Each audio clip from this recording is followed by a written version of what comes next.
ba, a ba ba, a da ba da ba da, a da ba da, a ba da ba da ba. Ha! What's up? What is up, y'all? Look at that. I am drawing the art, doing the artwork. You know, as one does. Someone with art in their name doing art. Whoever would have guessed? Not me. It's such a shocker. Yeah. Commission. Pretty sure she's from FaZe. Yeah, she's from FaZe. I don't really watch anybody in FaZe. I am somewhat familiar with their CEO, weirdly enough, but I don't actually watch anybody in FaZe. What am I gonna do first? I'm gonna do the outfit. Looks really good, Blink White. That's a lot of white. I only watch Pippa, but only rarely. Oh no, not Pippa.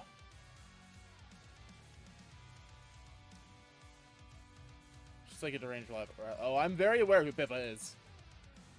I'm very aware of who Pippa is.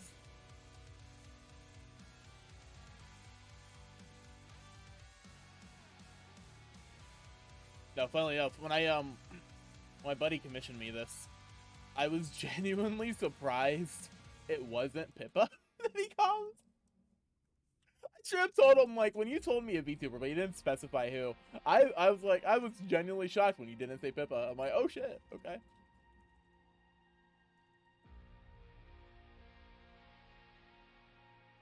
Decent color. Yeah, Pippa's the only one I know from FaZe. I know who Yuri is, and I know who Lumi is. I watched Yuri a couple of times. I have not watched Lumi at all. Baka, Renessa, what's up? What up? What up?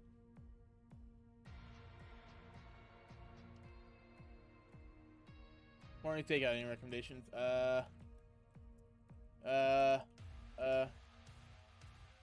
Get some Indian food. If you can. Why not? I don't really order takeout all that often. Expensive. The only, unless you count pizza, but pizza's kind of, ordering pizza's kind of its own thing, you know? Curry. Curry indeed. Curry indeed. What's my light source? What is my light source? I guess it could be this way.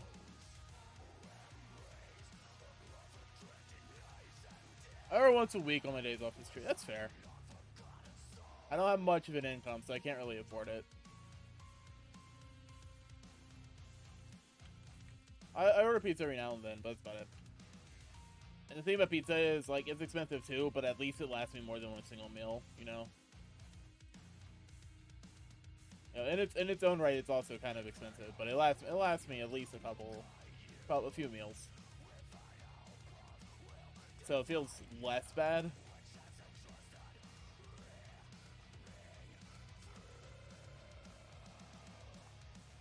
But yeah. We tend to have stuff to eat at home, so I tend to just do that.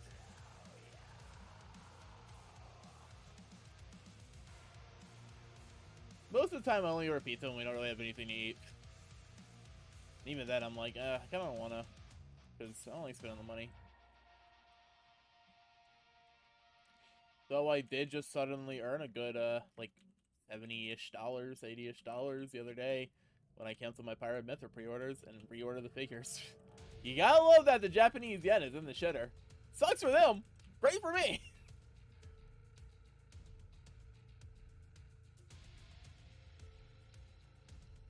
Because even with expensive international shipping, honestly, it's not even that bad. It's only like $20. Or, okay, wasn't $20. It's 2,000 yen. Which is like $14. So even with that, it's not that bad.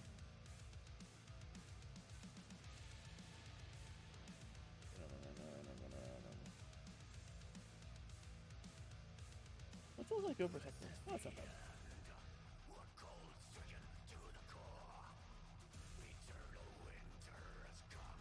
Yeah, I need to get this commission done. Since this is a Christmas type piece, I need to get done before, well, Christmas.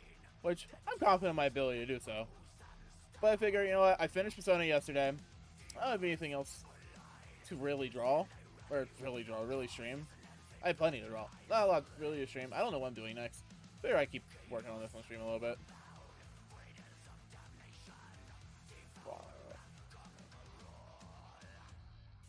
Even if I am awful at doing art streams because they're just chatting streams and I have nothing to talk about most of the time. Because you know what I do in my spare time when I'm not streaming? I'm playing World of Warcraft or watching YouTube. And unless other people actually play WoW and chat, there's no point in talking about it. You know? Because everything I would say would be completely out of context and it would make no difference. I don't play WoW. Exactly, see? If you don't play WoW, then what's the point of me talking about WoW? Because it won't accomplish anything. Play 14. Oh, I play Final Fantasy as well. Don't get me wrong, I do. I've drawn my lizard a few times. Some of those pieces I cannot show on stream. Just put it like that. Not allowed to show some of those on stream. Do you have any games looking forward to next year? Off of the top of my head, well, okay, I guess Tears of the Kingdom and Hades 2.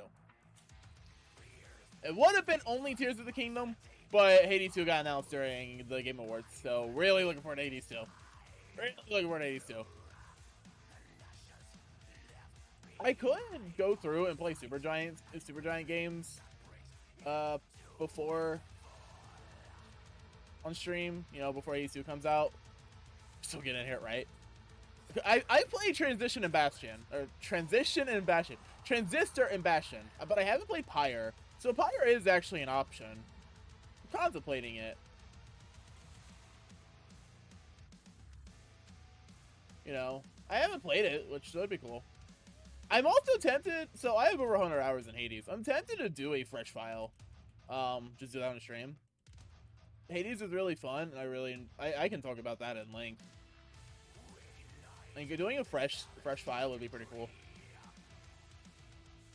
I know that Hades 2 is a thing, like, there's probably some more interest in the first game.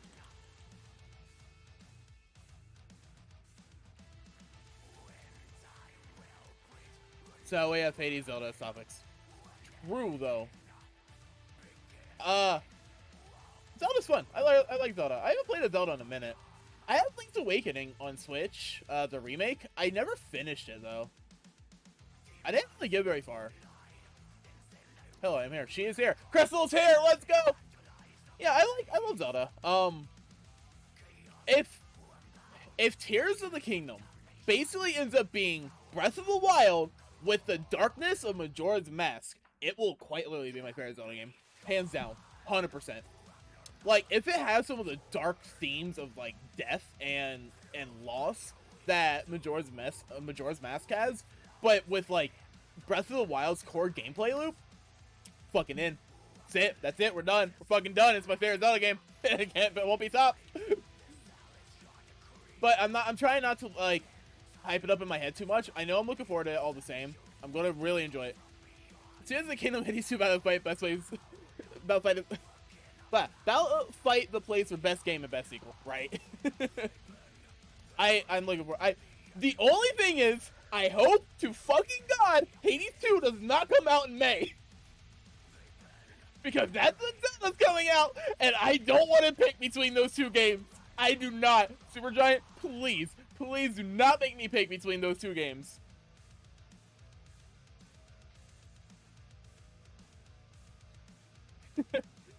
I am really looking forward to both of them. I want to play both of them. I'm going to stream both of them. Next year's a big year. Does Kingdom Hearts 4 come out next year? Because Kingdom Hearts 4 comes out next year. You can add that to the list. I love Kingdom Hearts.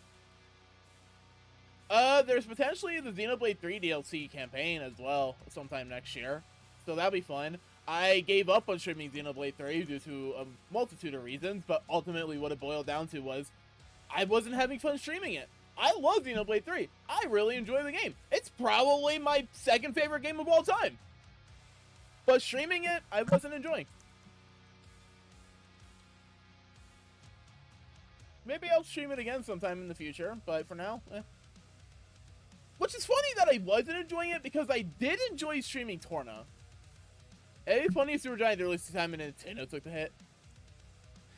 Instead of Hades. That would be great. I mean, here's the thing. I'm not going to say there's not overlap with the necessarily fan base, but for the kinds of games they are, Zelda is not a roguelike, right? And Hades isn't an open world, whatever, action-adventure puzzle game. So fundamentally, people know what kind of games they like. If they don't like roguelikes, they're not going to pick up Hades. If they don't like Zelda games, they're not going to pick up Zelda. But as much as I love Hades, Breath of the Wild was such a huge game, and Tears of the Kingdom has been hyped up for so long that it's going to be the bigger game. Really, I don't want them to release at the same time because I don't want to pick between the two. Both of those games are going to be the type of games where I invest like 100 hours over the course of like a few weeks. 100%. Like I put over 100. I put 120 hours for Persona 5 over the course of 2 months. I could easily see me do the exact same thing with both Tears of the Kingdom and Hades 2. 100%. 100%. Probably do that time in less time, real time. You know? That's what Tears of the Kingdom gets me. Yeah. Yeah, I am really looking forward to both of those. I don't know what else is coming out next year, though. See, it's funny. My aunt asked me what I want for Christmas, right? So I told her, okay, get me a Switch gift card. Like an eShop points card or whatever. I told her a Switch card because that makes more sense. And I'm gonna get probably like $50 or whatever. I am going to use that money exclusively for Tears of the Kingdom. That game doesn't come out for another like 5 months after Christmas. But I'm gonna hold on that money till then. So I'm like, hey, you know what? It's basically buying me Zelda for Christmas. That's what it's gonna boil down to. Even though, funnily enough, my birthday's in May. You can potentially make it a birthday present. I don't get birthday presents. I don't get birthday presents. Birthday presents won't exist for me. I'm familiar with the death cycle of Hades. Did you ever end up watching the documentary Ask for Socks for Birthday? I mean, unironically, I could always use more socks. I don't know, they just disappear. Like my socks, they just disappear. I don't know what happens to them. I buy new socks, a fucking month later, like half of them are gone. More socks than underwear. Always use more socks than underwear. Yeah. I'm pretty sure they've already confirmed that Hades 2 will be in early access. I actually bought the first game shortly before it left early access, but I didn't really play a ton of it until after it officially released. When I have socks my throne. Nice. I don't have a throne. I don't have a throne. If I did have a throne, you know what I'd add? I just had a bunch of anime figures. You know what? Yeah, just buy me a bunch of anime figures. My confusion is if they're released early access or I spent a good long while looking at Hades from a distance because I didn't like roguelikes. Hades kind of reinvented the wheel with roguelikes, though. It was kind of doing a thing no other, or at least not many other roguelike games were doing. It had such a heavy narrative aspect and focus to it that other roguelikes just don't or didn't really at the time. Yeah, right, don't get paid.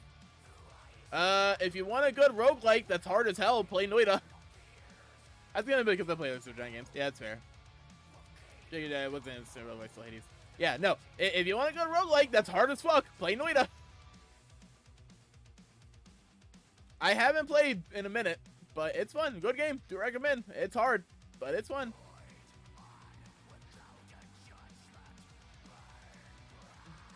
You know, what's funny? The funny thing about Zelda is I don't actually own Breath of the Wild on Switch. I've only ever played it on Wii U.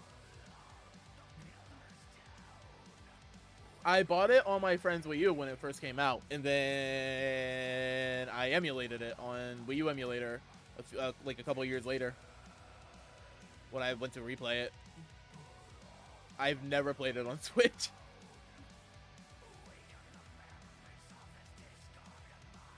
So, that was fun. It was actually really convenient to have the Wii in this time because the way the Wii U worked is that, you know how the gamepad, the way Zelda worked on it is that it didn't actually use the gamepad. It either, you use the TV or use the gamepad. You can play it on the gamepad as if you were playing like an undocked Switch. And that was super convenient at the time just due to the circumstance. So, it worked out in my favor. When it's a genre I don't necessarily like, you gotta be the best of the genre, you gotta treat for the genre, or have a great gimmick. I mean, that's what Hades is. It's one of the best roguelikes, period. And it's a really good entry point because it's not that difficult. Like, it has a difficulty spike like all roguelikes do. But it gets you where it wants you to go pretty easily. Most people start pretty bad at Hades. I see. Even like pretty good people, like good gamers, people I know who are pretty good at video games, start off kind of mid at Hades, but they end up being really good at it by the end. It happens for most people I see. As long as you stick with it. I hear the smell of roguelikes. Hey, Bell, what's up? You know what's one roguelike I really enjoyed, but I never ended up beating? I never even got very far in. It was called Rogue Legacy. I just never finished Rogue Legacy. I don't like Isaac. I don't like Isaac. I have zero interest in Isaac. Isaac's Isaac's a pass for me. I've never liked Isaac. I don't know, something about it just doesn't vibe. I don't vibe with it. And then when I took off God mode Hades, I actually felt like a god playing it. Yeah, I never played with God mode on. I never played with God mode on. The hardest thing I did in Hades is going for my 32 heat clear, though. I know some people who do that shit on a fucking regular. Not me. That shit was hard as hell. I got it. I got it, damn it. I got my 32 heat, motherfucker.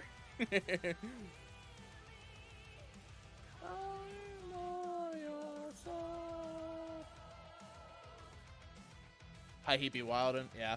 I mean, I play at 15 heat by default. 15 heat is where I do my casual runs, right? I don't know what it's like to play on anything less, because I refuse to drop it down. So, Hades is going to be interesting, because I hope I can enable packs of punishment from the start, because I 100% will. At least if the core gameplay loop is roughly the same. I know there's going to be probably new weapons, new gods, new boons, blah, blah, blah. I'm so late for that game, though. Dude, the first time you do EM4 Hades, though, oh my god. First in Clocker start a new save house torture. No, but I'm actually contemplating it as like the next thing I do on stream is playing Hades, like just doing a new file. I think it's one of the most hit or miss games I've seen. People who like it devote a part of their life to it. Yeah, no, I have some friends who really like Isaac, are really into it. I'm not one of those people. I've never vibed with it. I've never been interested in Isaac. More power to those who do enjoy it. I won't knock you. Like, if you enjoy it, more power to you. I'm glad you have fun with it, but it's not for me. But yeah, I am contemplating doing a fresh file Hades playthrough. At the very least, until I get the true ending or whatever, or like the ending, not necessarily true ending, because I don't know there's the epilogue. I don't even have that in my normal playthrough. So at least till I get like 10 wins or something, which, you know, I'm decent at the game. I'm not like amazing at it, so it could still take me a little bit. It could be a little bit of a grind. Till the credits come. Yeah, basically. Play until the credits roll. Do fresh file. Not gonna be speedrunning or anything, just enjoying it and vibing with it. See how far I can get. I've done a few fresh file playthroughs before, a couple of times, to see how far I'd get on that first run.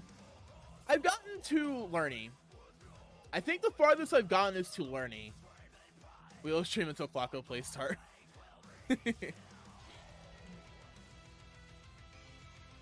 You think you're skillable, and then you start a new violent item Meg. I've beaten Meg before. Like I said, I'm pretty sure I've gotten a Lerny. I could be wrong.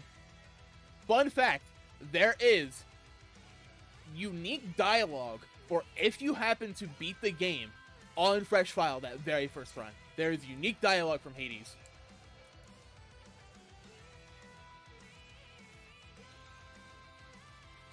There are even Fresh File speedruns. I don't do them, but they exist. I am decent at the game, but I'm not good enough to speedrun it. Speedruns for Hades are fucking nutty.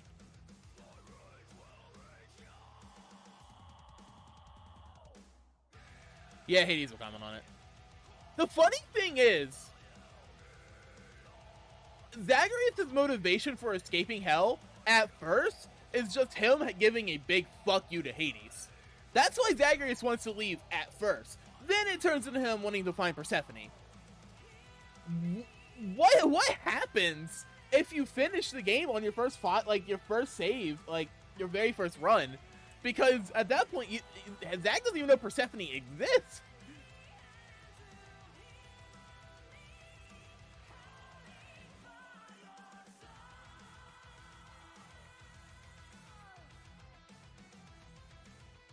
But yeah, I am Hades 2.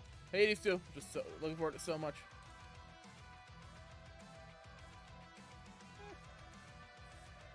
Looking forward to it so much.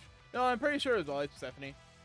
No, because remember, at a certain point, he like goes to sleep and then has like a dream thing where he breaks into his father's room and finds out Persephone exists. At the start of the game, he's under the impression he's one of Nyx's children.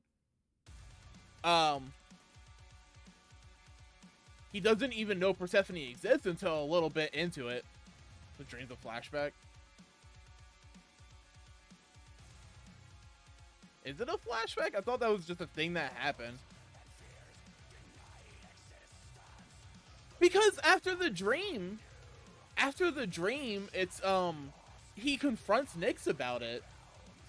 And why would he confront Nyx about it after a few, like, escape attempts, as opposed to before he first escapes?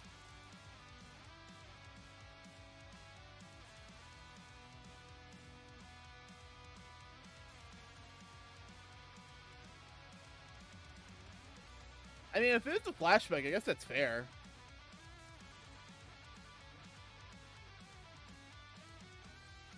But yeah, he like confronts Nyx about it, and she's like, "I'm sorry, my child. This is just something I want to hide." Yeah, Zagreus knows absolutely nothing with this, right? Yeah, no. The reason Zag wants to run is because he's fed up with Hades. He just wants to say "fuck you" to his dad. The thing about Hades narratives, I can't remember everything. That's fair. I mean, there's a lot with it, right? There's like a lot going on. There's a ton going on under the surface. Because, you know, Greek mythology. I mean, talking about spoilers doesn't fucking matter. I love that Zagreus is the god of blood. It's just so fucking cool to me. It's so fucking cool to me, dude.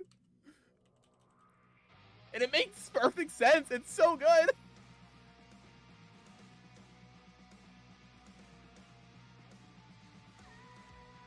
I'm pretty sure Zag knows when you start the game and dreams are flashbacks. But the dream thing only happens once. I mean, it might be a flashback. I could have been misinterpreting it. That are solid in my head. I thought there was two dreams. No, I'm pretty sure it was just like one dream, and then he goes finds out. I mean, okay, there might be another dream, but the one dream I'm talking about specifically is when he breaks into Hades' room and figures out about Persephone.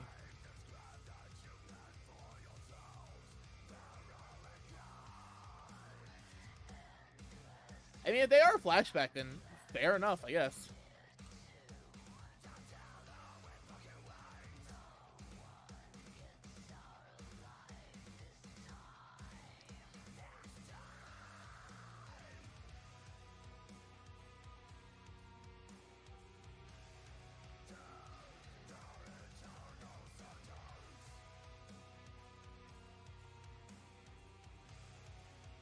Probably wrong.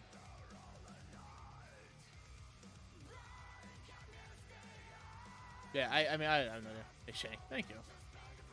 I'm trying. I'm trying. Doing what I can. This is only the first layer of one part of the piece, so we got plenty of work left to do. Also, if you like the music that's playing, play Metal Hellsinger. That's what the soundtrack is. This is what we're listening to. The soundtrack to Metal Hellsinger. Good game. If you like Doom, rhythm games, and metal, there you go. God, this game is such a niche within a niche, though, because you have to basically like Doom, like rhythm games, and like metal. If you don't like all three of those things, you will not enjoy this game. Ballsy of them to have something that niche, but you know what? It's a good game. Kind of short, good game. Do recommend. It's on Game Pass. And they license the music, so I don't think they like strike it at all. Like there's no fear. So the last stream I did, part of it got muted, but it was part of the Pentakill I played. None of this got muted though.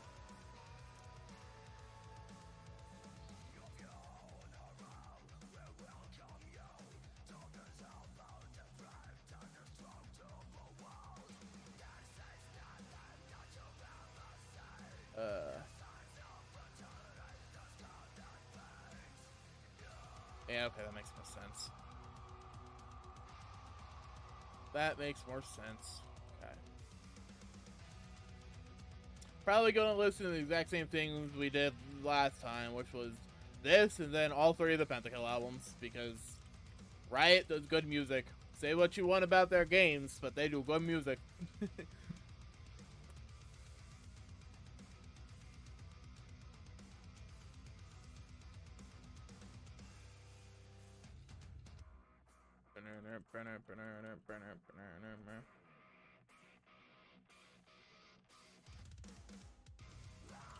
Apparently the most niche thing ever is part of the game. That's true. There's some games that are niche with a niche. So another thing, this isn't a unique concept at all. Other people have done this. But one thing I contemplated doing for streams as well, I don't think we're going to do it next, but I want to go through like my Steam and Epic and other things, places where I own like a bunch of games, and just play through at least like for a couple of hours, just some indie games or just some games I've just never touched, right?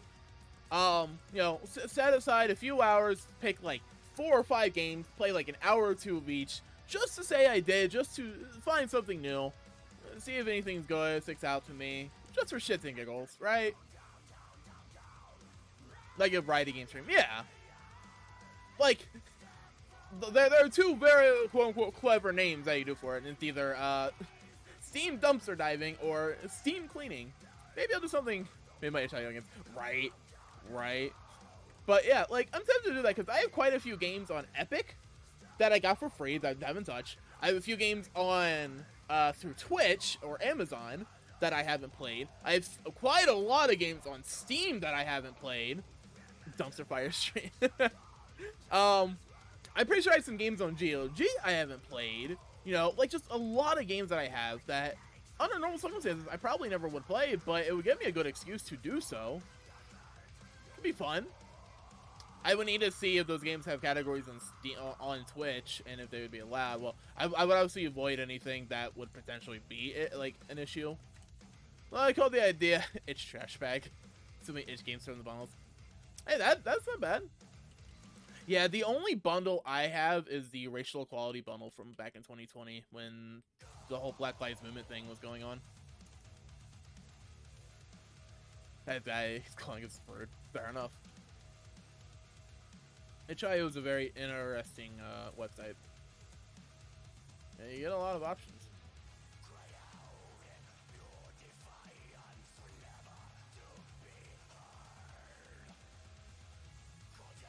Yeah, but that's an idea I've had as well. Probably I'm going to do that next.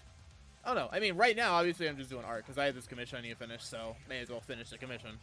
Yeah, may as well work on the commission on stream because I get to double dip in my work. Let's go. I get to stream and do a commission. Yay! Whoa! Double dipping. Feels good.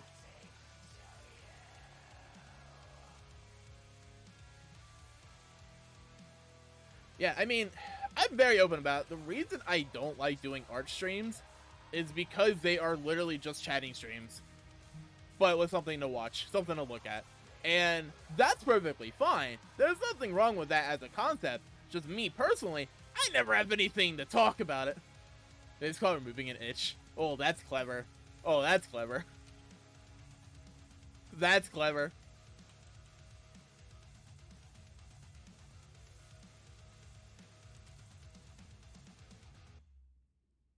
Scratching an itch. Yeah, that's a pretty good one, actually.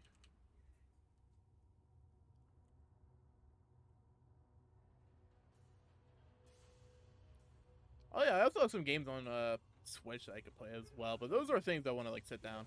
Like, there are a few games that I have that won't be part of that whole just sit down and play for an hour or two, because they're games I want to legitimately sit down and play.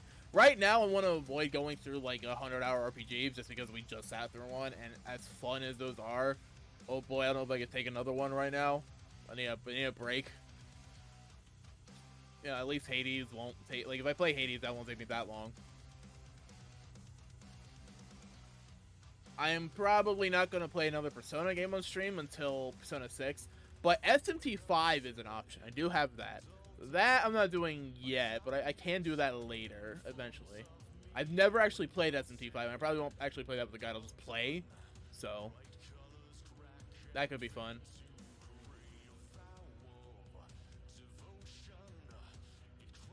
Yeah, a lot of options. I don't even know what got me, like, why I decided to start streaming Persona. It just happened. And next thing I know, I'm dedicated for a good 2 months.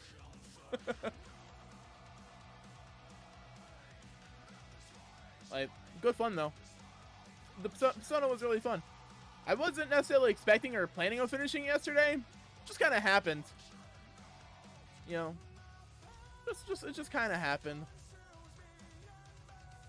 If I knew it was going to be the last one, I probably would have titled it, like, Finale or something.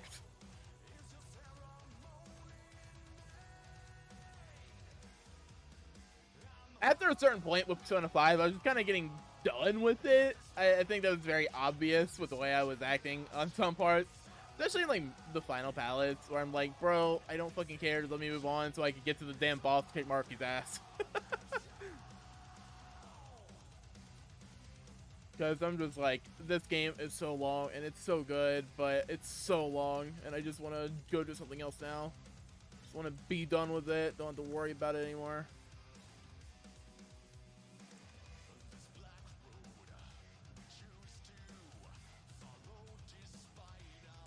Alright, this has been bothering me. I don't know if you guys have noticed it, but it's been bothering me, so I'm going to fix it.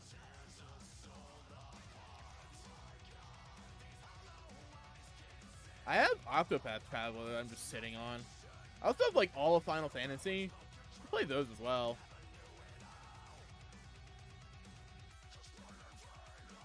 Every Final Fantasy game will be pretty fun. Well, I want to do every game because I already played through a few.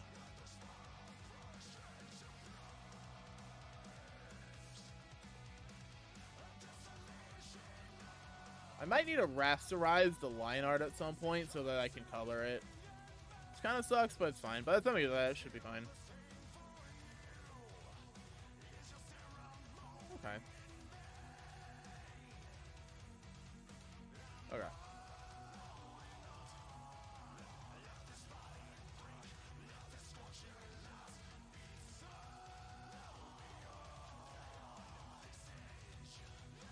We have anything good work. It's about the entirety of Magma Collection got burnt out in X5. I've only played X5 thus far. I see. Yeah, I mean, too many back to back. What am I fighting for? What?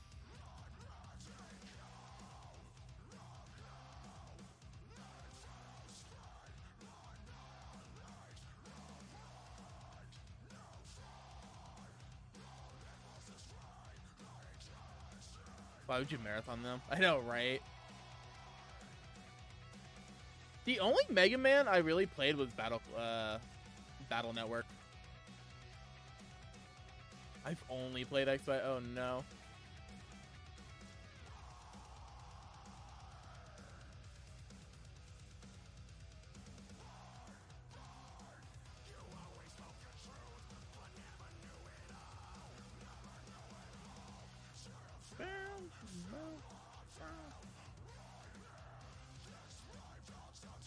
Yeah, I'm not much of a Mega Man guy, honestly.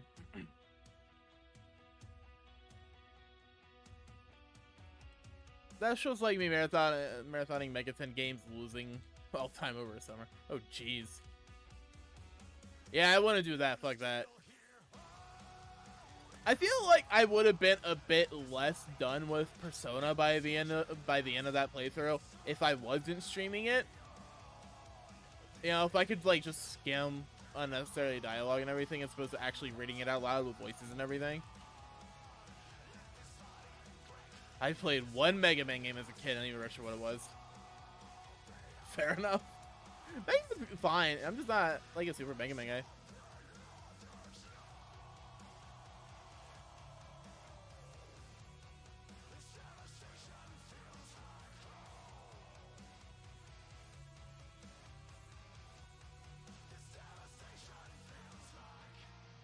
Oh, like thinking about like early childhood, like really young. I don't really know. I can't remember exactly all I played. The reason Majora's Mask is my favorite Zelda is because of my childhood. I played that a lot when I was really young. There's also Donkey Kong 64. Played that quite a bit when I was young. What else? There was a Hot Wheels game on the N64 that I really liked. That was fun. Also, there was a wrestling game, WWE wrestling game on N64 that was really good, that I really liked. PlayStation 1, I don't really remember everything. So, it's not Legend of Dragoon, but there is some 4-disc JRPG on the PlayStation 1 that I played that I just cannot remember what it is. I only ever got to the end of disc 1, and I remember the end of disc 1 just being like getting to some castle. I have very vivid memories of these, but I don't remember what it's called. I think I found it at one point, but I can't remember.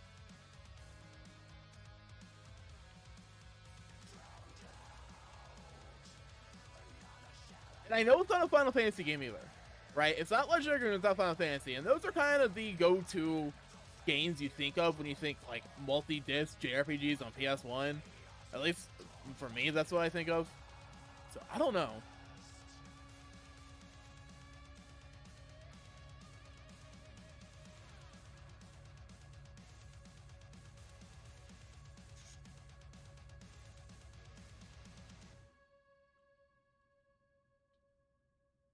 We do this.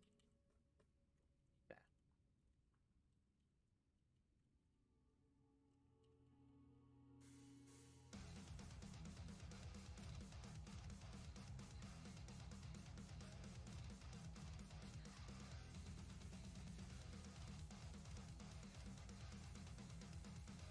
Actually, yeah, I'll use the other brush.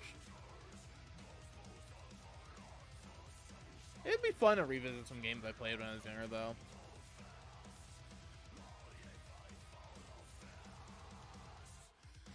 The N64 was like, I didn't own one, but it was the first console I really played on. But for most of my like elementary school and middle school times, I was a PlayStation kid, right? I played mainly PS2. I had a PS1, but it broke and I eventually got a PS2. I don't remember the exact like circumstances around it. I just remember getting one. I remember the PlayStation 1 breaking and me getting a PS2. That's what I remember. So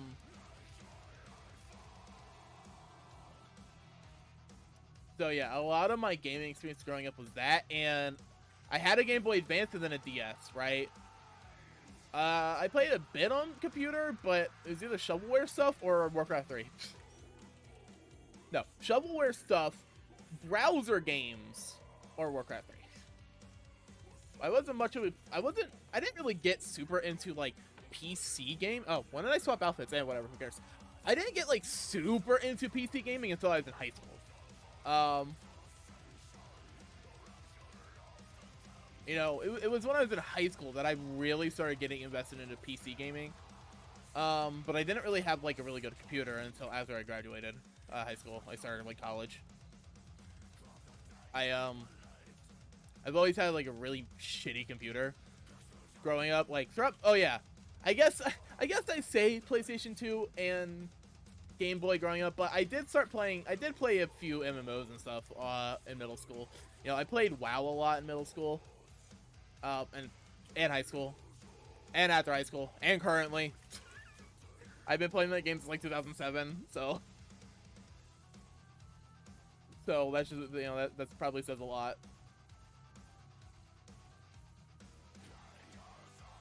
But yeah, I never really had an Xbox growing up. Xbox just wasn't really my thing, and like I didn't have a GameCube, I didn't have a Wii. You know, I had plenty of friends who had those, but I never did. But I did eventually get a Wii U. Right? I didn't have a Wii, but I had a Wii U. Like, the fuck? And now it's Switch. That counts. But yeah, I've never been an Xbox guy. And at this point, I don't see if you're a PC gamer, I don't see a point in actually getting an Xbox, because everything that Xbox has to offer is also on PC. Maybe not on the same level, but pretty much like any game, Wii U was ahead of its time. Wii U was a really shitty console that had a lot of really good games. The Wii U, like, if Wii U didn't have so many good games, we wouldn't have so many Wii U ports over to the Switch. Game Pass Xbox One now. That's true. And Game Pass is fucking great. I love it. I don't pay for it a lot, often, or ever, but it's so good.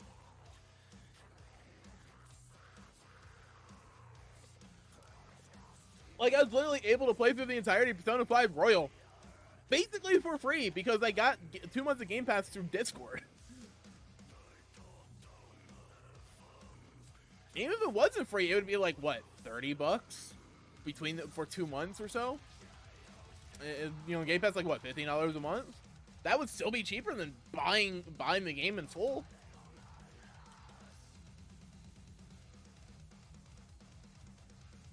And Game Pass gives me the opportunity to play games I wouldn't have had, like, the opportunity or the means to otherwise. I'm not trying to show for Game Pass, mind you. Just, for me, like, I feel like it's a pretty good deal.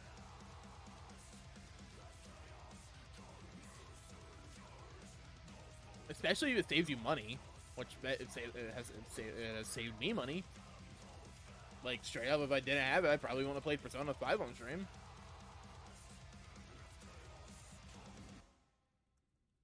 Also, if anybody uses it, Epic Games Store is doing their holiday thing where they give away a bunch of free games every day for like 2 weeks or so for Christmas.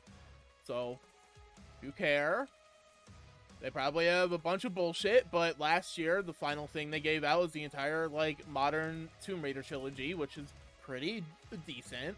So, they might do something like that again. Maybe. I don't know. I'm all for more free games. I actually played a few games on Epic, but straight up, the only games I have on it that I bought was Kingdom Hearts. Even then, I still got ripped off on the Kingdom Hearts front. I can't believe I bought Chain of Memories. I have technically bought Chain of Memories 4 different times now. I bought the original game on Game Boy Advance. I bought the remake on PS2. I bought the HD upgrade on PS3. And now I have it again on PC. I legitimately bought that game 4 fucking times. And I played it every single time. I really like Chain of Memories. It's not my favorite Kingdom Hearts game, but I like it. It was my very first Kingdom Hearts game. Chain of Memories is what introduced me to the series. Back when I got into Kingdom Hearts, only 3 games existed. It was Kingdom Hearts 1, Kingdom Hearts 2, and Kingdom Hearts Chain of Memories. I started with Chain of Memories because a friend had it and he let me borrow it, but then eventually I got my own copy. And then I played Kingdom Hearts 2, and then I played through Kingdom Hearts 1.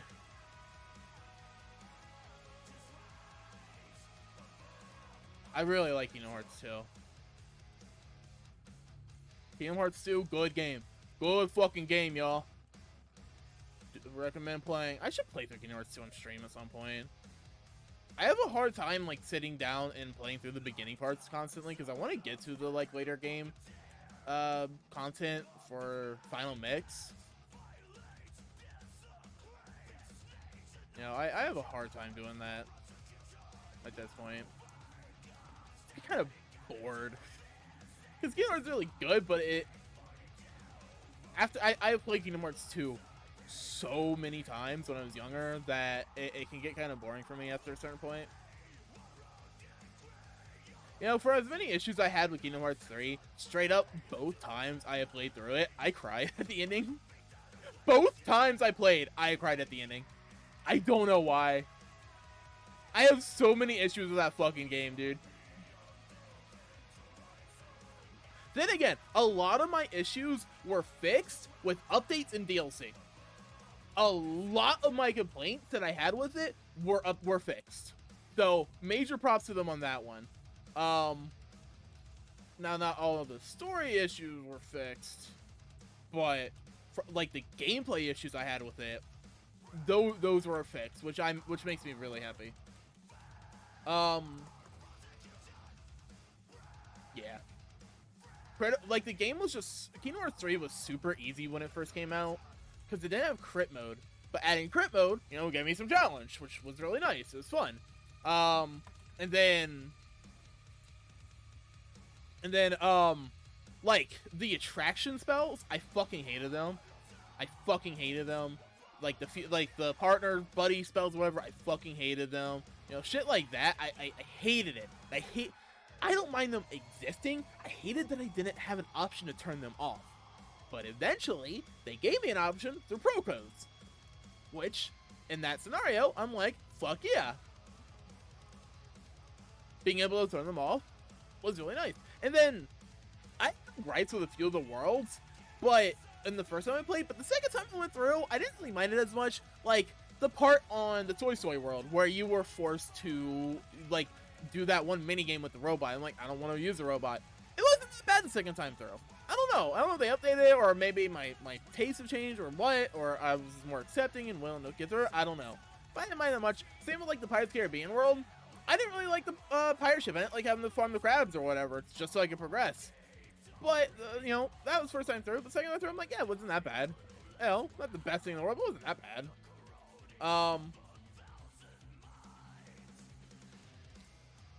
So yeah, I don't know what exactly changed. And then all of the Remind content was super fucking good. Like not all the data fights. Some of those data fights kiss my fucking ass. Fuck you, Luxord.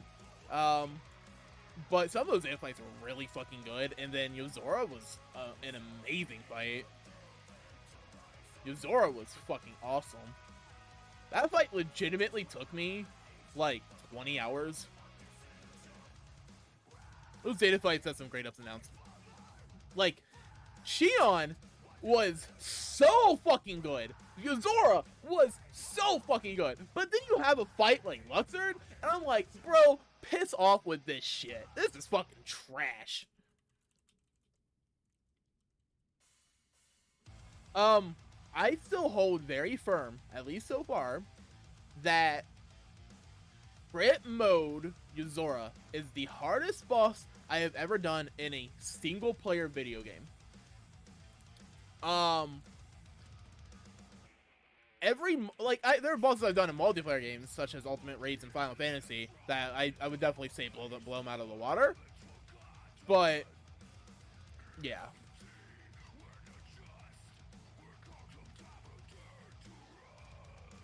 Fucking, I should just load up my goddamn map for Dragon Song. We had over 60 hours of progress on that, over 1,000 pulls, and we didn't even see second to last phase.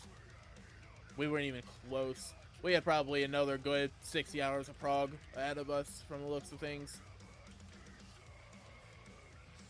Which, man, being a shield healer in that fight, fuck that. I don't ever want to step in that fight again. Fuck that. I need to just bite the bullet and play Fizz range.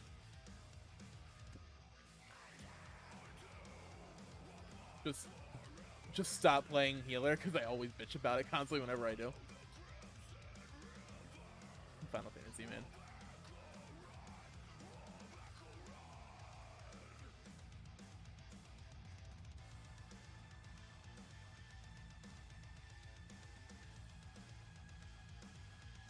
I have a...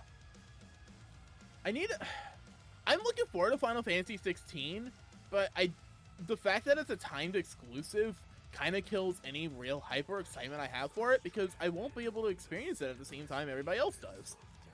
You know, I won't be able to actually sit down and play it like everybody who actually has a PlayStation can, which is fine, but you know, it kills my excitement. Like I'll probably play it, especially if it's good, like when it stops being exclusive. But I have no idea when that's gonna happen. Well, I have an idea. I can't remember the exact date. I think sometime in December. But you know, having to wait an extra 6 months feels kind of bad.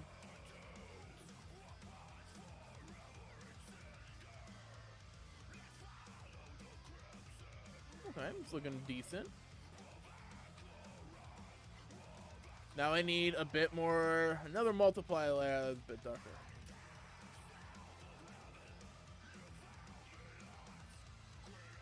Pump up them shadows, y'all. More shadows. Video games are fun, though. I mean, if I want to, really want to, I can at least just play Terraria on stream again. Won't accomplish much, but I can do it.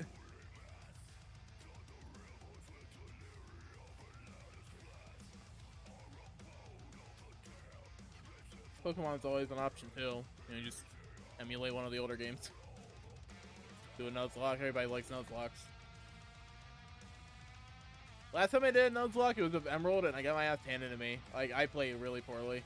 If I think if I do another Nuzlocke, it might be in Platinum. Actually, no. Maybe Fire Red. Despite the fact that Platinum is my favorite game, I think Fire Red at this point is my most played game. Oh.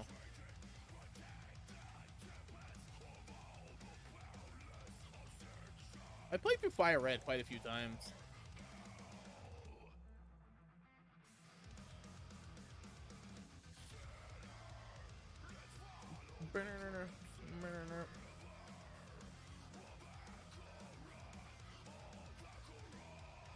I'm probably not going to get Scarlet and Violet, though.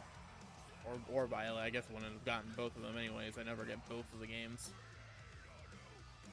Feels like a waste of money to me. It's funny, though. Every time I watch somebody play Scarlet or Violet, it was always Violet. I don't think I've seen a single piece of gameplay from Scarlet. I know it's basically the exact same thing, but still, I don't think I've seen a single piece of gameplay from Scarlet. Which is really wild to think about.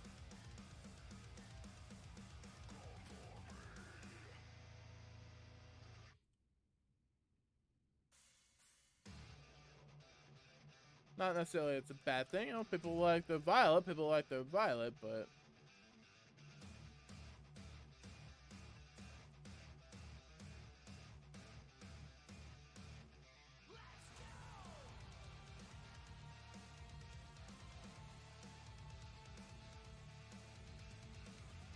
It's crazy that, Ash,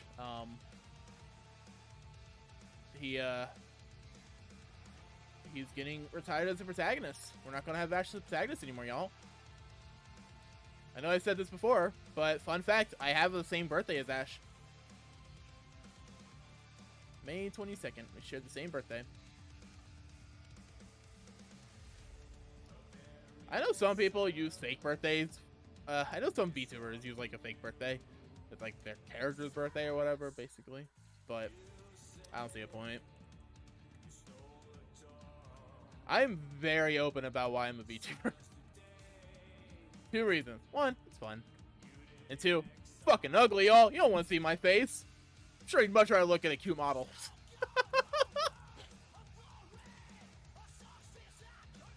I wouldn't be surprised there are a lot of people have that same motivation, but are too afraid to voice it. I don't give a fuck. I'm ugly, dude. At least being a VTuber lets me be not as ugly. I like my model. That was really cute. What's my button for my outfit? No, that's a hair. This one? That works. Oh yeah, we'd be long-haired.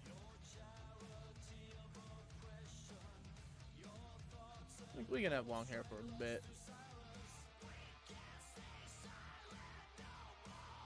I like long hair. My hair is not this long in real life, but it's... I would say it's getting there. That would also be a lie. But for a guy, I have like relatively long hair. Yeah, my eye kind of itches. I don't know why. Why do you itch? I don't like itching eyes. I've been going for like an hour and all I've done is the black. Well, I guess saying that's a bit disingenuous because it's this, all of this, you know, it's all this, it's her boots, it's up these things up here. It's a large part of the piece. So I think okay, it's a bit disingenuous to say, oh, all I've done is the black portions of the outfit, because it's a lot of the outfit. That's fine. I'm slow at art, anyways. I think that's one issue I'd have with like actually getting a legit job in the art industry is I'm just really fucking slow. I don't know if I'd be able to keep up the pace. I guess I'd kind of be required to, huh? I'm fine with being freelance, so I don't make a lot of money freelance. I mean, this is a commission. You know, I was paid to do this artwork. I have no issues with that.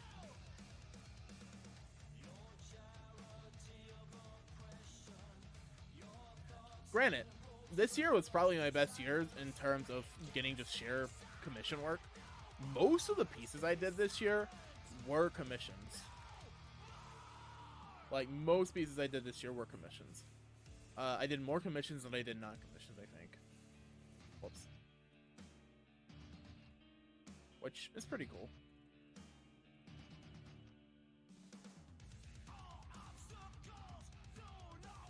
What if I make the brush size 3 pixel? So I make it 2 pixel. Super thin lines.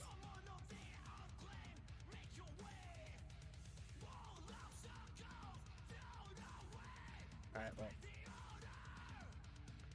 Because of how this works, I can't actually change the size of these. Fine. I don't really want to. Whoop!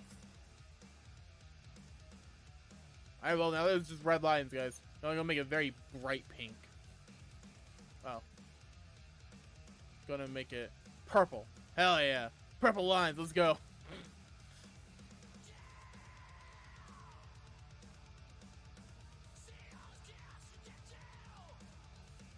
Okay. Enough, like, goofing off and actually getting back to work. My ear itches. I don't like it. First my eye, now my ear. What's next? My nose? Probably. Probably. Wouldn't surprise me. All of my orifices. All of my orifices are pretty itchy.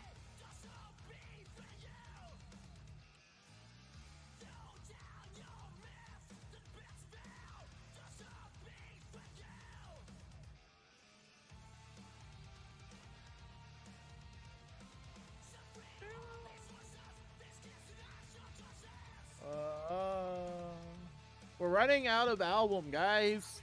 We only have one more song after this one. Oh no! Oh no! Then I'm going to find other music, which probably gonna be Pentakill. I have a Riot stream music playlist or whatever that I can just put on.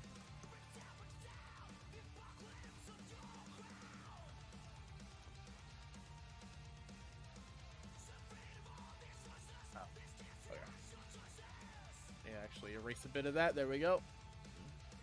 I was wrong. It wasn't my nose. It was my other ear. I apologize for lying. It was my other ear that started itching. I was productive today, guys. I did the dishes. Yay, dishes. Did the dishes, and I'm getting some work done on Strem into the commission. You'd love to see it, right? You love to see it, yeah. Yes, yes. Streaming commissions work. Let's go. I'm glad I don't have a button actually bound to start and stop streaming, because I'm pretty sure if I did, I'd accidentally hit it at one point, and then my stream would go down, and it would make me sad. I'd be really confused too, because I'd be on the impression like, oh yeah, I'm so good, I'm good, I'm going. And next thing I know, like 20 minutes pass, and like, why am I stream down? Ah, fuck. La la la la la la la la la la la la la la la la la la. La la la la la la la la la la la.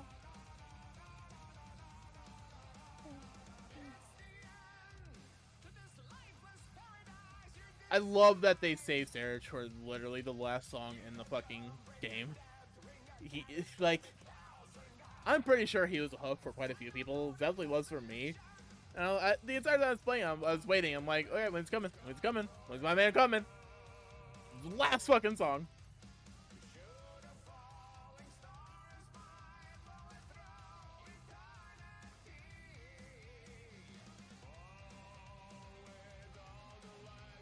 Oh, I think this is supposed to be color black. Fuck. Okay. Double fuck. Well, actually, that's not very far off from what it was before.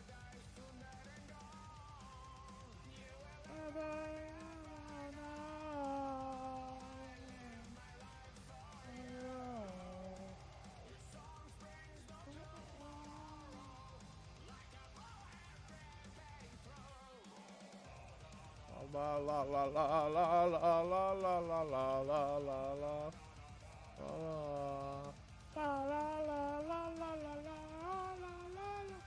Final boss of this game is literally the only time I died. And it makes me really sad because if I didn't die, I would have broke would have broke top 20 on the fucking score. I ended it with like a fucking 23. I would have been in with like top 15, I think, if I didn't die. It was that tight at the top end, outside of like top 5.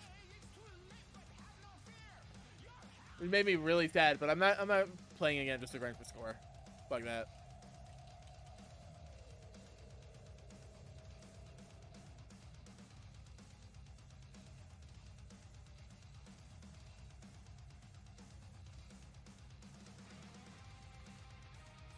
And it's only because the last boss did a fucking attack I wasn't expecting at all. Most of the bosses and everything prior, if they fired a projectile, it would kind of dissipate. But then they did a projectile that lingers and then AoE around me. And I realized, and I died. It made me upsetty spaghetti.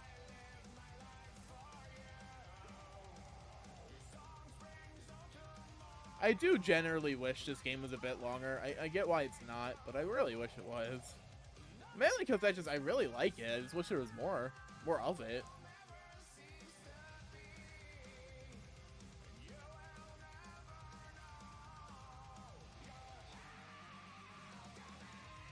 Okay, well, this is some darker shadows. It's subtle, but it's there and it helps and it works. I don't know how I'm gonna do the fur. See, I kind of drew the fur as if it was like fur, but it's also kind of like fluffy.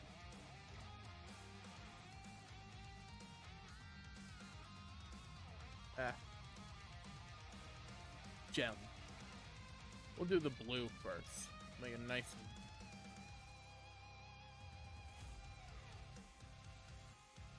Actually, I need a reference. Okay.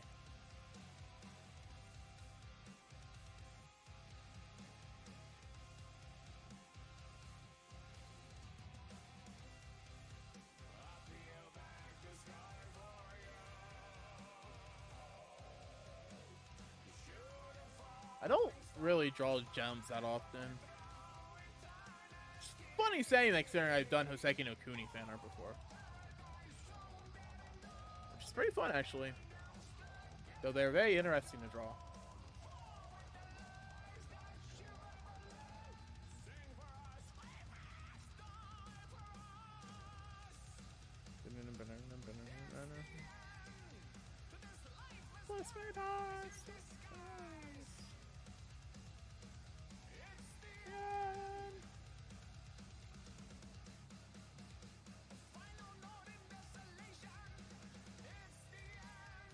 Oh, fuck. I fucked up.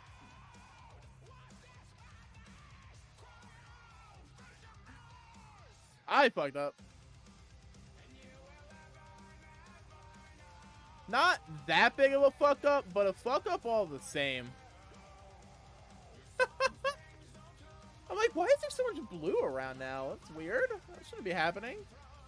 It's fine. It's not the end of the world, but confusing and then a bit annoying.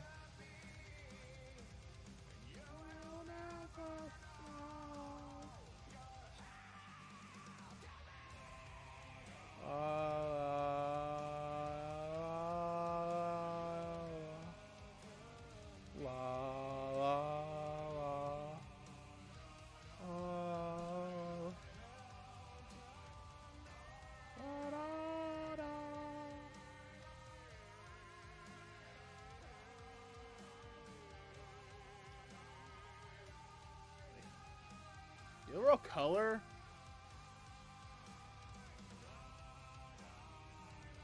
like this, and then I guess color. That work? Yeah, that works. Maybe, yeah, that's good. That's fucking good. You love to see it. You love to fucking see it. Look at that. All right. Cool.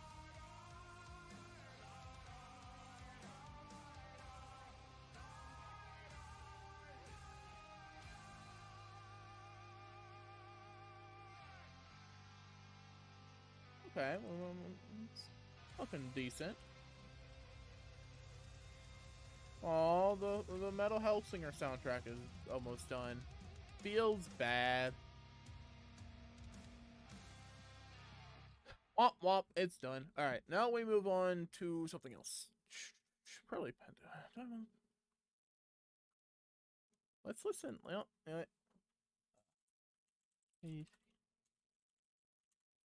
well,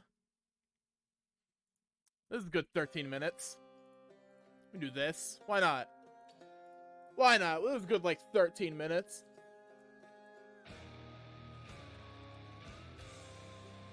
Hey, he said some pretty good music. Relevant to conversations we were having earlier. Love to hear it.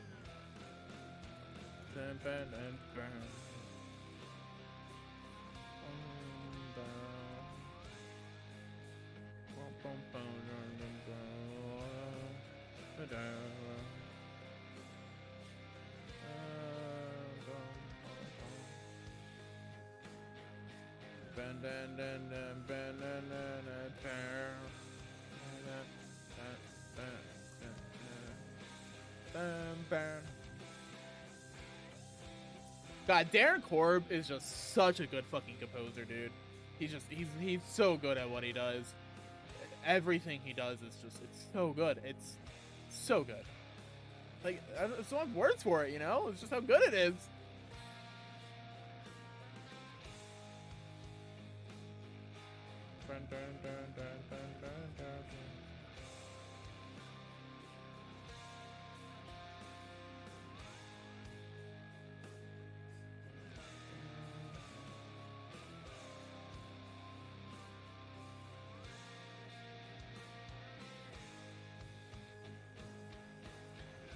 It is still just very impressive to me that Hades has like 100 hours of completely unique voice dialogue, right? Like, you could play that game for like 100 hours and not hear a single piece of repeated dialogue, which is just insane to me.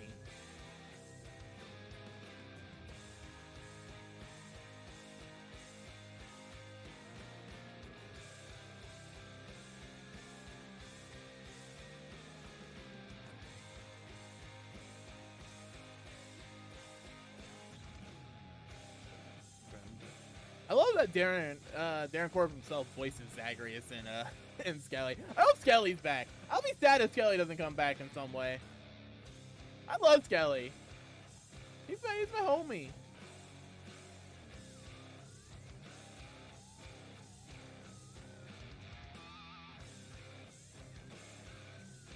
You know, Skelly's my homie. I'd be sad if he doesn't come back.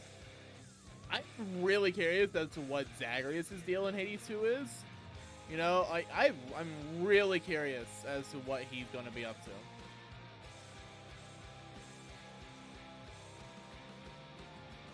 Okay, that looks decent.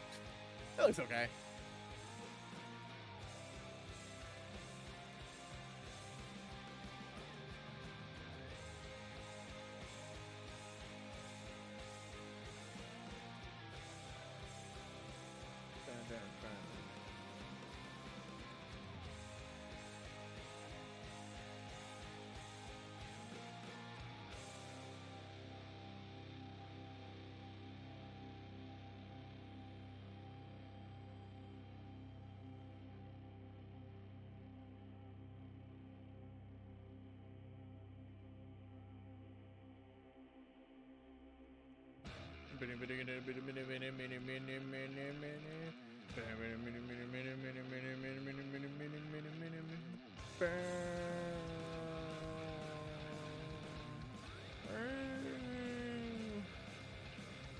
Starts fucking shredding. So good. And then after this, the EM4 theme starts kicking in, and he starts fucking shredding.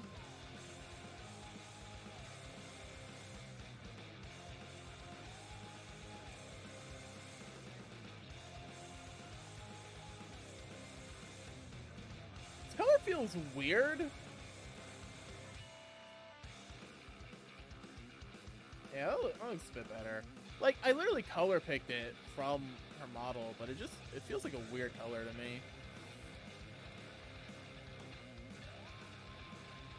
Sometimes you get those colors, right? They're just kind of weird colors.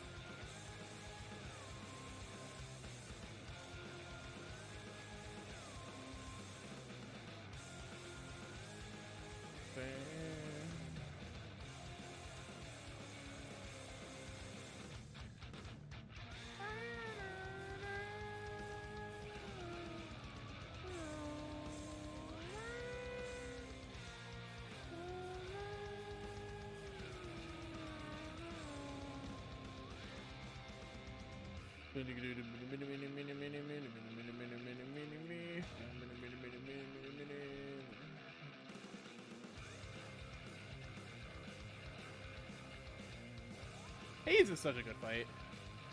The music is just, it's so good. It amplifies the fight by so much. The first time you do EM3, and then he summons Cerberus, and you're like, what the fuck? He's the heal from the green things, the green pots, and you're like, what the fuck? And then you beat him, and he's like, alright, it's finally done. And he stands up for a fucking third time, and you're like, what the fuck? He did third phase? I'm like, bro! Throw everything and the kitchen sink at me, dude.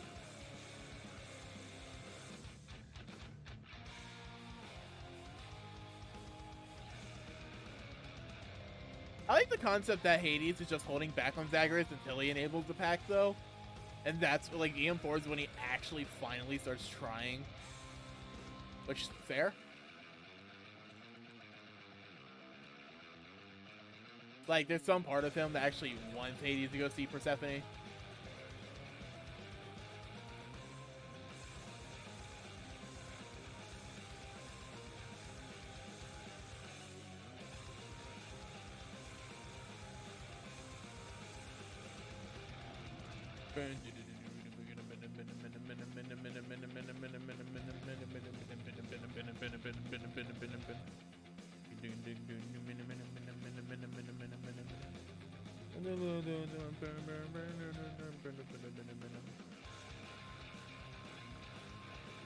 We'll do the hair now. I don't really know what color to use for her hair.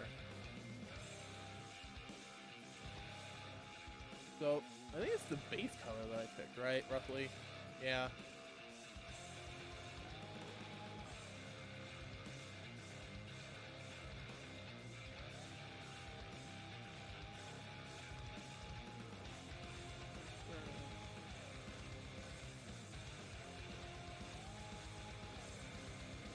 Alright, I think that's fine. I think that's okay. Actually, lighten it a little.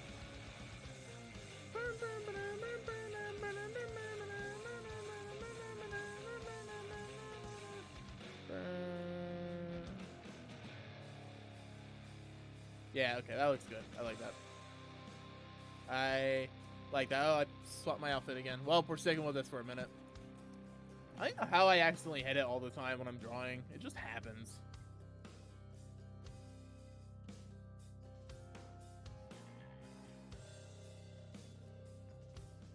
She has quite a bit of hair, too.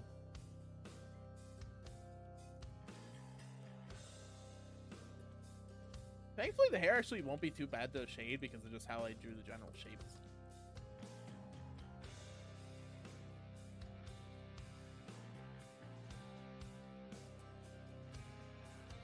What's today? Friday? Yay, Friday. You love to see it. You love Fridays. Fridays are great. They mean absolutely nothing to me. But it's cool to know.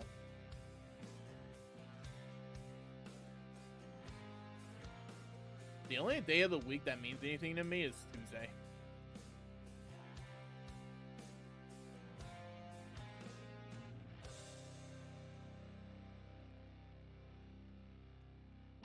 And now he just starts going fucking hard on that guitar, though.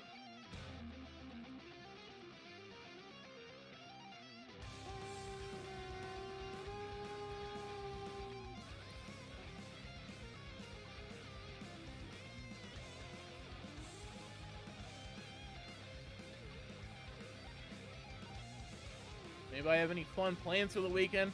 I guarantee you I don't. I'm gonna be sitting here just fucking around doing my thing, as always. As one does. As one does.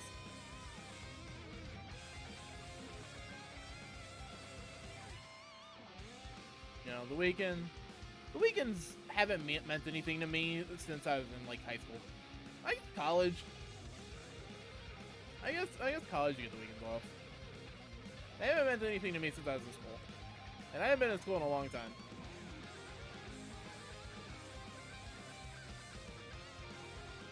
Can't believe my, like, 10-year anniversary is coming up, though.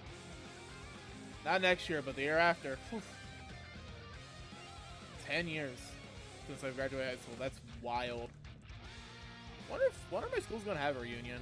Probably not. Well, maybe. I don't know. If they do, I'm probably not gonna go to it. There'd be no reason for me to.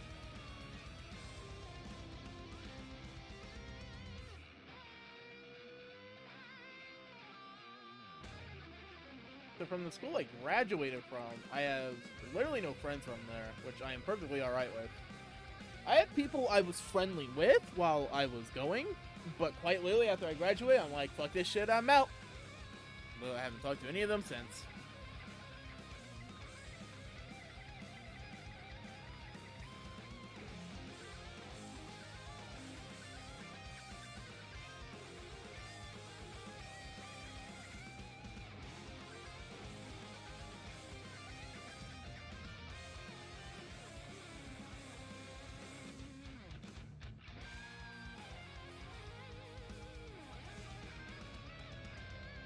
Yeah, high school was a weird time for me. It was a weird time for a lot of people. I had some fun memories back then, but also some pretty shit ones too. Some pretty shit ones too, you know? I have to stop fucking with this general area and move on.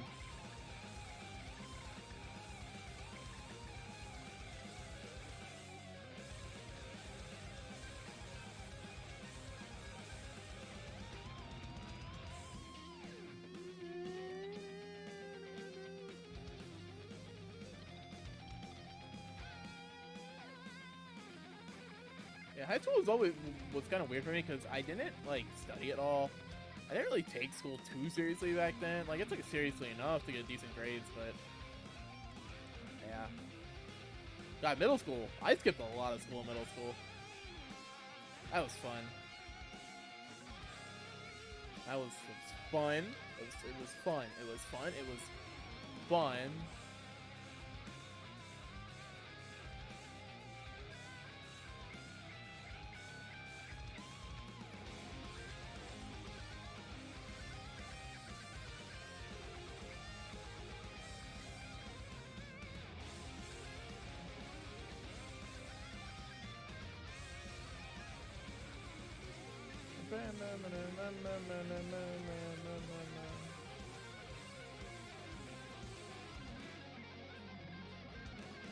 I think one of the things I'm most excited for about Hades 2 is the music. Just getting more Darren Core music. Hell yeah, dude. Fucking exciting. And the fact he's a voice actor too is crazy. Original soundtrack, but it's only metal. Yeah, sure, why not?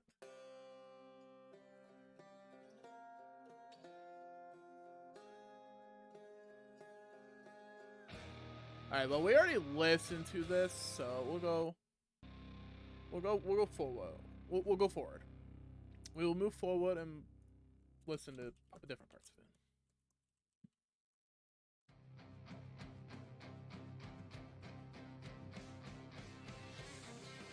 Listen to some good old Hades music. I think it's very apt, very applicable to the situation. And you know what? If my stream gets muted, it's not like I'm talking about anything useful or impactful or revolutionary or groundbreaking anyways. Kind of mumbling to myself while I draw.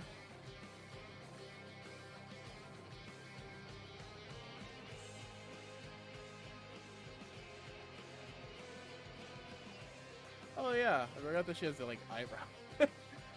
Sometimes I forget people have eyebrows, and then I see somebody without eyebrows, so I'm like, bro, what happened to your eyebrows?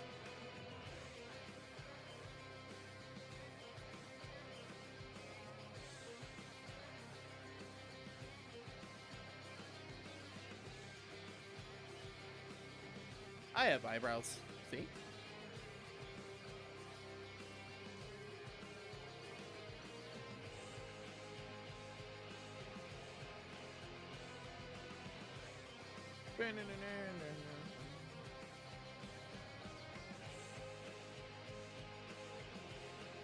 I don't know why, but I've been, like, weirdly tired all day. I slept fine.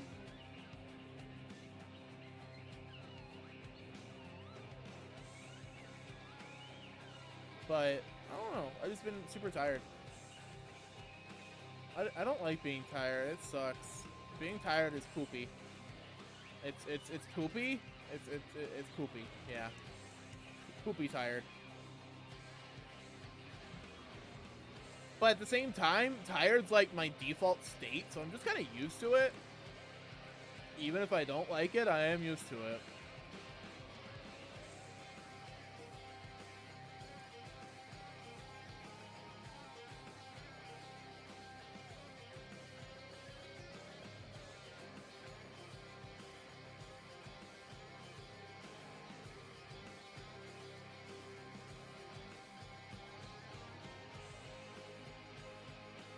Dude, I can't believe the last episode of Mob Psycho is coming out next week. That's crazy. Mob Psycho is such a good fucking show. If you haven't watched it, watch it. This isn't a recommendation, this is an order. Watch it, damn it. I'm not asking, I'm fucking telling. No, but seriously, it's really good. I do very heavily recommend it.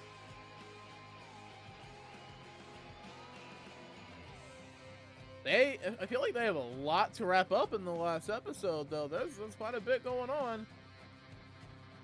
I love that Reagan's the Tumblr sexy, man. You know, there's no one that's sexier, according to the Tumblr, than Reagan. Which is just funny as fuck to me. Which, to be fair, valid. Reagan's pretty great. I do like Reagan. He's a good character.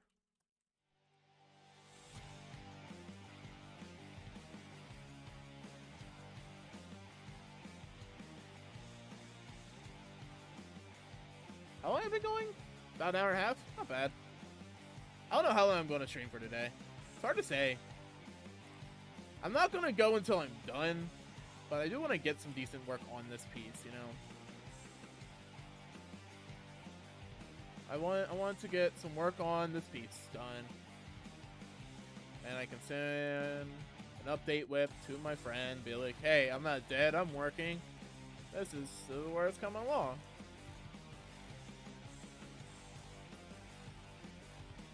Like, I'm working on the hair, but I need to do this, which I think I'll just do with the skin.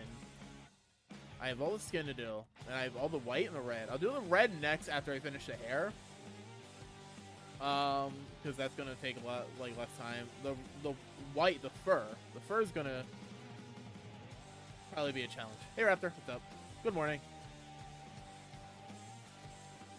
Kind of late over there for you. Hope you're doing good. I know it's pretty late over there. I wasn't expecting you to show up, but it's good to see you anyways.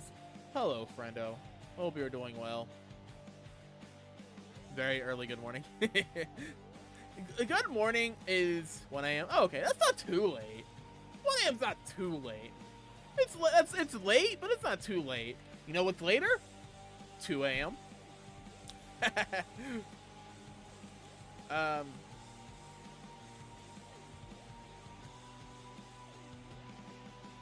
See, good morning is my default greeting, and I get so many, like, comments about it. So many people are like, wait, what the fuck, good morning? What? Okay. Or like, what the fuck do you mean good morning? Or it's like, oh yeah, it's like 9 o'clock, but good morning, or something like that. Time to wait for Persona 4? Hell yeah! The midnight hour. Oh wait, that's Persona 3. Or like the velvet hour. What is it? The witching hour? No, it's not that. I don't know what it is. Midnight channel? I can't remember what the hour is called in Persona 3. It's an extra hour. You get an extra hour a day. Yeah, it says midnight channel. I can't remember what the hour is in Persona 3.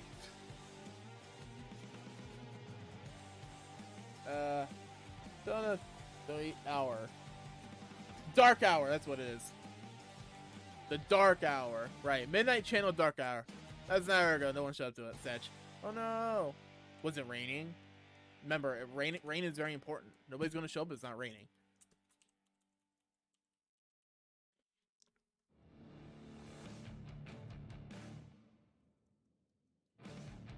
The rain is very important.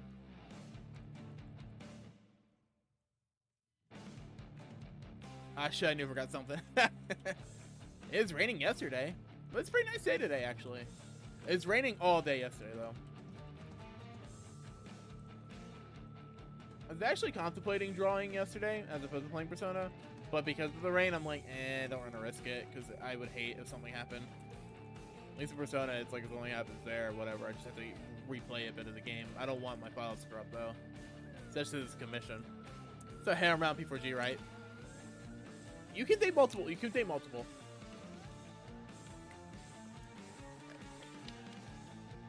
You is known as a Chad. He is the Chad of the Persona games.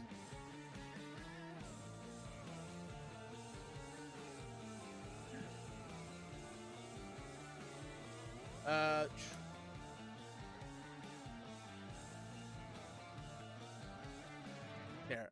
I'll see if I can put this up on their stream. No, not a browser source. Not a browser source. What would it be? Display capture. That works.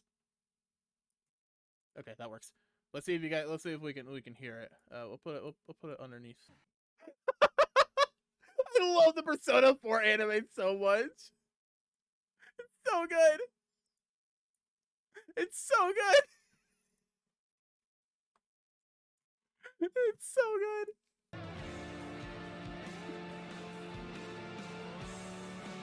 Nanako just calling you a man whore is great.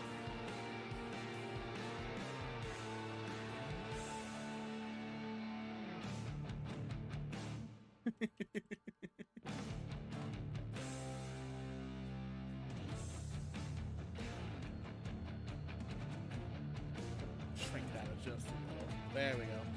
Ah! There we go.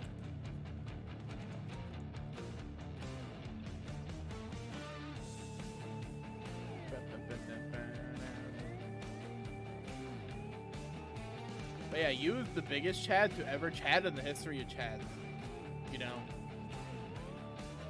It's just how he is, just who he does. Well, that's not how that saying works, but he does them all. You know, it's funny that you is considered the Chad, considering it's Persona 3's main character that quite literally can't say no to dating all the girls. You don't even have an option or a choice.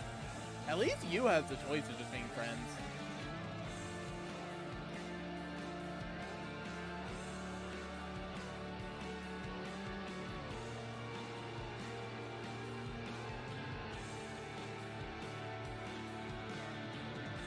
How's the hair coming along? It's coming.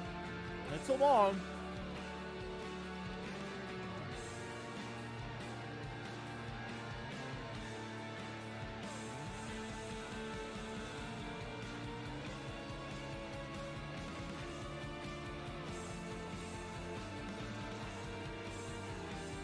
But yes, he was one big man whore.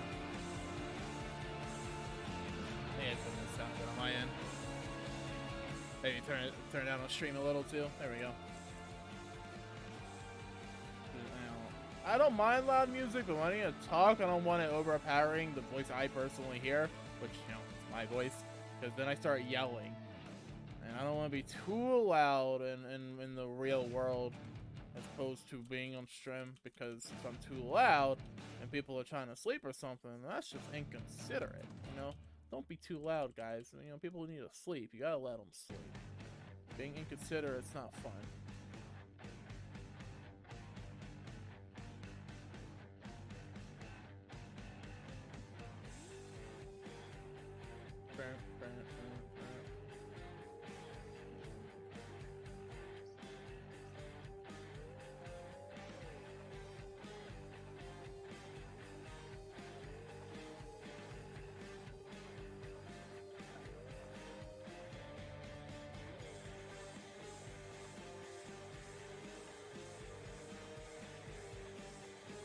But yep, the piece is coming along, slowly but surely.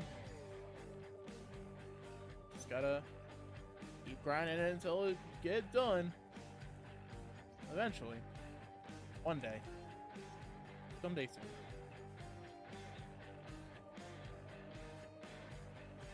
Son of 4 is really good. I don't know if I'll play it on stream at any point, just because it's really long. I don't want to do that again. I'm pretty sure there's even less voice acting in that than there is in Persona 5, which means more work for me. Which, it's fun doing the funny voices, but it's also kind of tedious.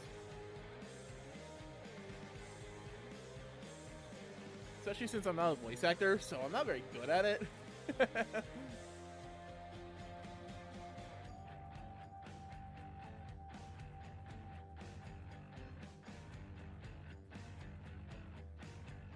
I'm not very good at it. I only do it because I have fun.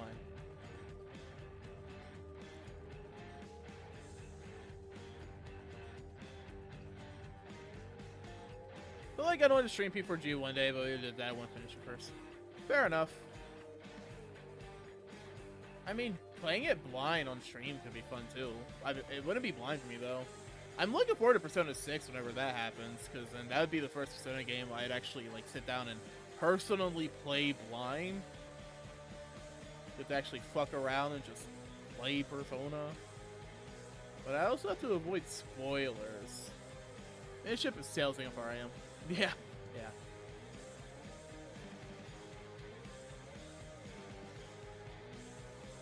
A good way to gauge how far somebody is in a Persona playthrough is just what month they're on. But my reactions would have been funny. Hey, I mean, all it matters is you have some good reactions.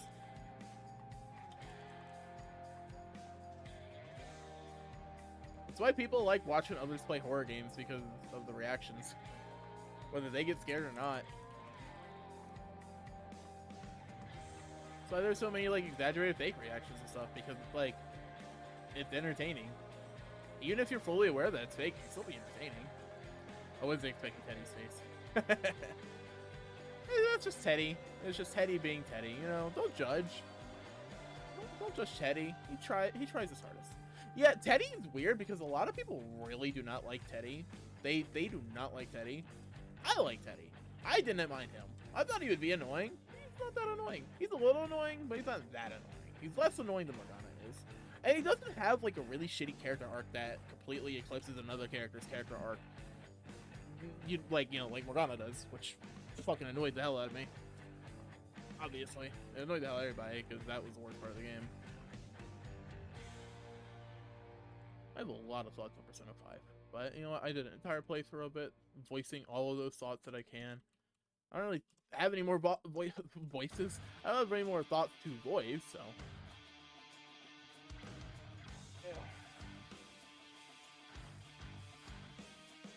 I need to go back and like organize my VODs and stuff on YouTube, and then maybe publish them publicly, so if people want to like actually sit down and watch VODs of me for whatever reason, they can. Because currently, if it's not available on Twitch, it's just not available.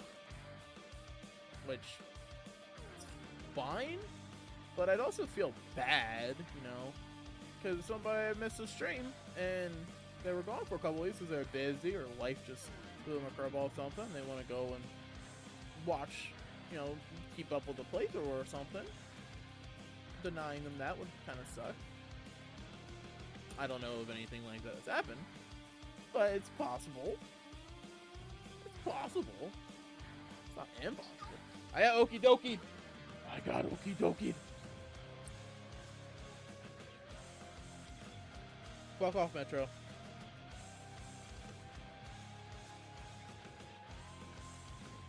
Stupid phone service sending me texts that mean absolutely nothing to me because I don't fucking care. I'm not the one who pays the phone bill.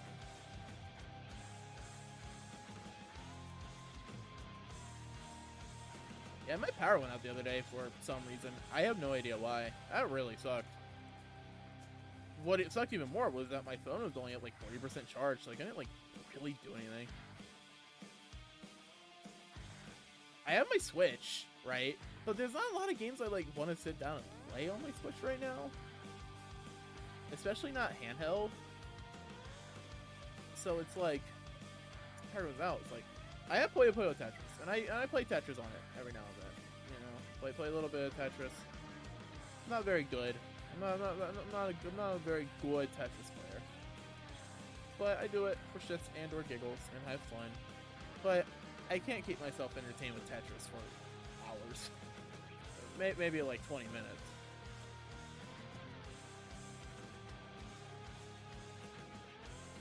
But I do enjoy Tetris. I haven't touched my Switch in a while either. I might get P3P though. I have unfinished business of that game.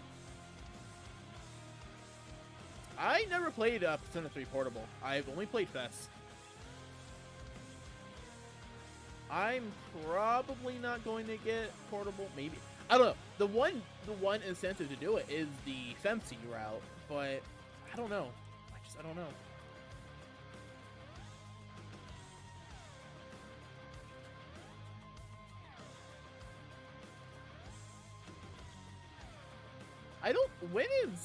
When are Persona 3 and 4 ports coming to PC to Switch? Persona 4 is already on PC. I have no idea when their ports are coming to Switch.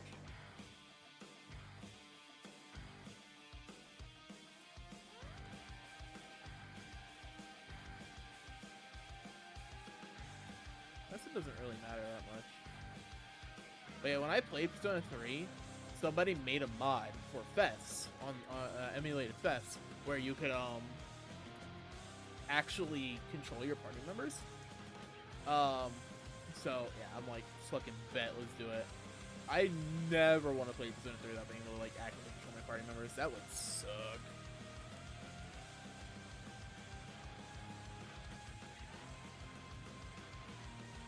And it was like part of the experience, but it would still really fucking suck, dude. The AI is just not good enough.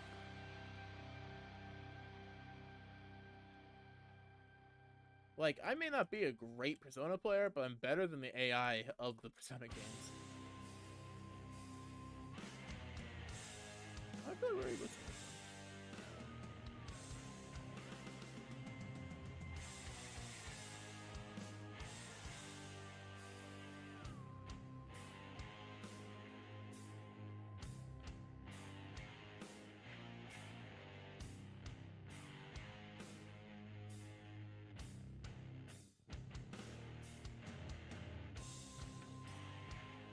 See, I have some games on my Switch that I do need to get around to playing eventually, but I just haven't had, not motivation, just interest. That's the best way of putting it. I just don't have any interest in it.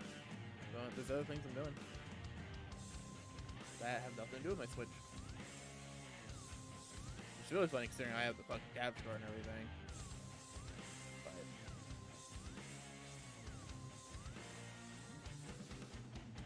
I find it very funny that I bought the capture card so that I can stream Xenoblade 3.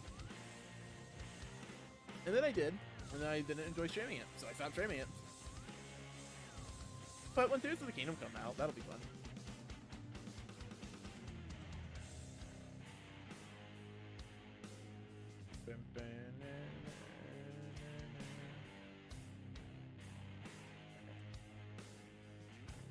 I hit every bit of her hair. Looks like I did. But I still want to make sure it looks good before I move on with different parts of the hair.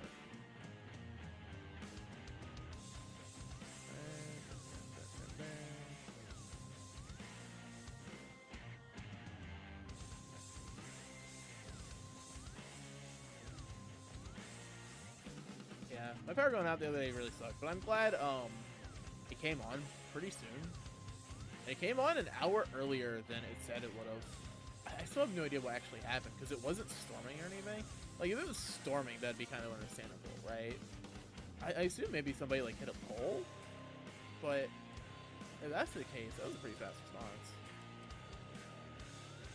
And it wasn't like just my house, right? It was quite a few houses, like my entire quote-unquote neighborhood. I say neighborhood. I don't really live in a neighborhood. I kind of live in a neighborhood. It's weird to explain.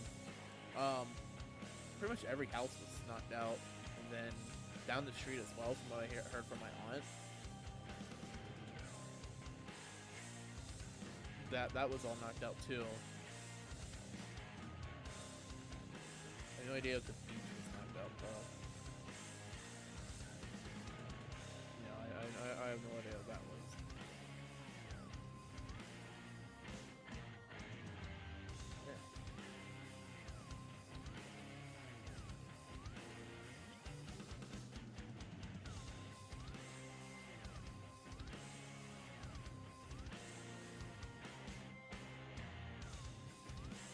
Sometimes I miss having a laptop because in circumstances where, you know, it's like the power goes out for a day or something, then at least I have my laptop and I have stuff to do on my computer even without internet. Nothing too interesting, but good enough. You know, obviously no power is no internet, but if I don't have a laptop, it also means no computer. But, you know, I have like some anime stuff I could watch or something. Put on like heavy power saving mode, make the screen super dim.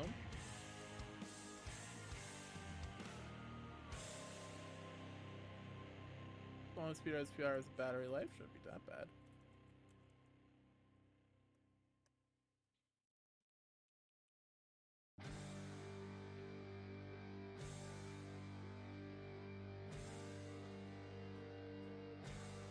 I wish I had like a backup laptop that I could use in circumstances when I can't use my desktop. Like maybe take it to a friend's house, or if the power goes out, or if I do any traveling, which I don't really do any traveling, but if I did any traveling, stuff like that. Having a laptop could be very useful, even if I don't do much with it. But I would want a decent powered one, or at least something with a good like battery life.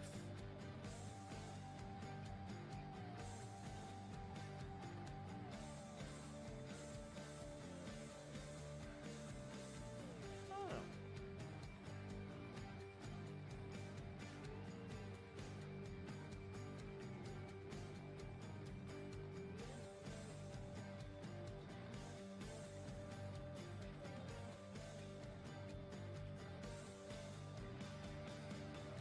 The hair is coming along. Coming along.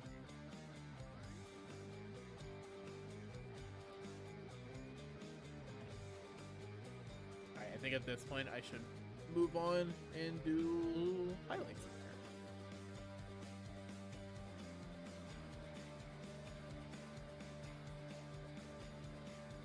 Let's do that brush. Dead. Not this much.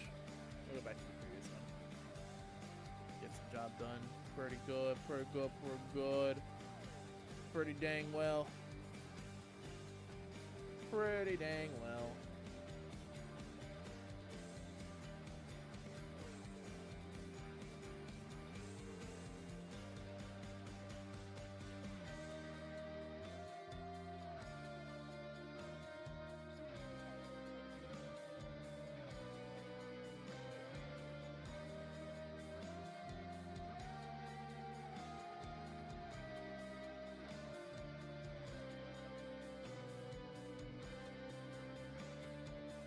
The one issue with like super bright, well, not bright, but like lighter colors hair like this, mainly like a whitish color, like an off-white that she has, is that when I go for highlights, because of how they work, they're hard to see. They exist, they're there, and they do make a difference, but it's minimal compared to like what it could be, which feels bad, man.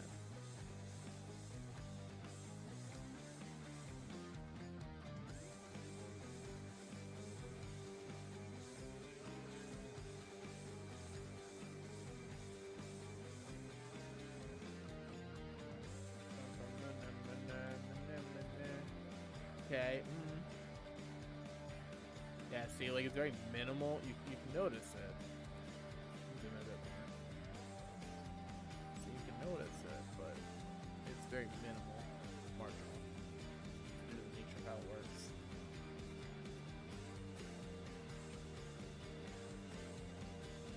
But then I go in, and then I do multiply again, and do that, and that, and this, and that, then hold. Really? I should probably go in with the soft brush here.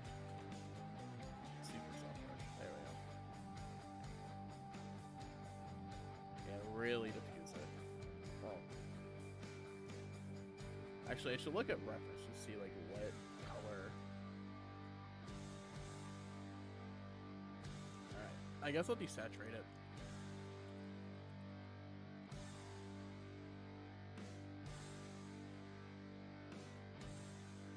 That looks decent. Still has a bit of color to it, but it's desaturated, so it's not too bad. Okay. Yeah, that looks decent.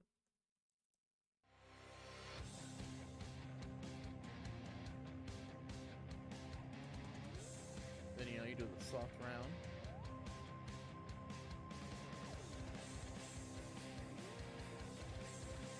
Actually, I'm gonna try something. Bit of thingy things. Yeah, this one is Christmas themed. It is indeed Christmas themed. I appreciate your astute observation. It's like a Christmassy outfit. I had a version where it was red as opposed to black. I had 3 different versions. But if you look at her like default outfit, let me get rid of this. If you look at her. Look at her default outfit. Her main color scheme is like a dark, like a very dark blue, basically black. Her 3 colors are black, white, and red in that order. So, figured, we keep with the theme. Keep with the theming.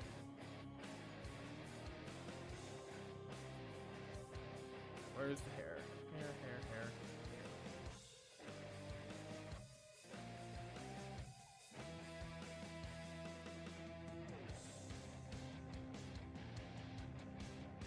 Looks pretty well back. Yeah, I like it. I wasn't really partial to any of the 3 that I offered up. I liked all 3 of them.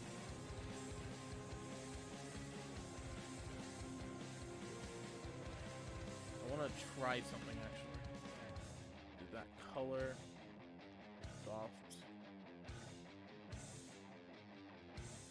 I actually like that. Yeah, maybe.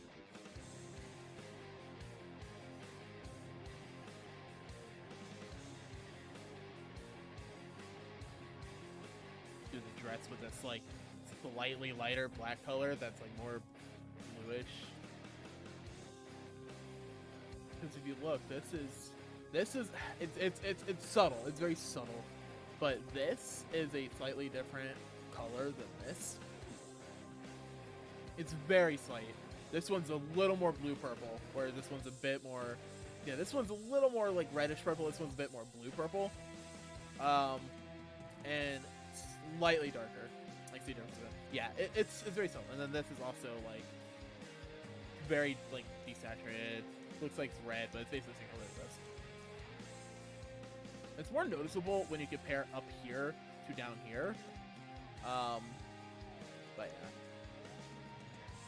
But yeah, doing the skirt so that the skirt and the boots so that they have that lighter color looks decent. Looks decent. I don't want to change the gloves or the hats. or not that, all the stuff on her head, like the ribbons and everything. I see when I was drawing this, I was planning on doing a Santa hat, but then I forgot to draw the Santa hat, and after I remember to draw a Santa hat, I'm like, it wouldn't go with the Santa hat, so I decided not to draw the Santa hat. You know, there's no Santa hat.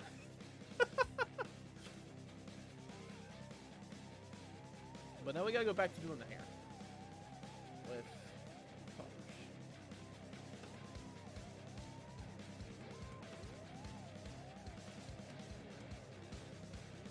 Maybe this way.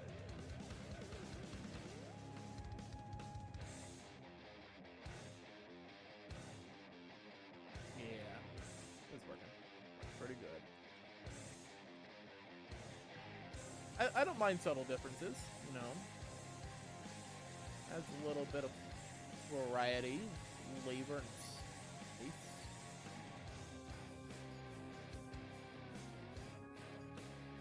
Can't complain about a little bit of spice.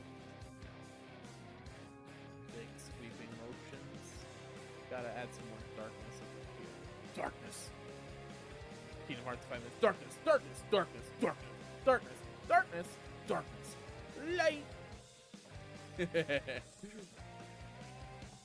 I take a sippy sip of water.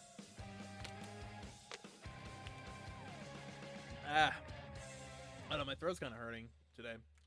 Not a ton, but like a little bit. I don't know if I'm getting sick, but yeah.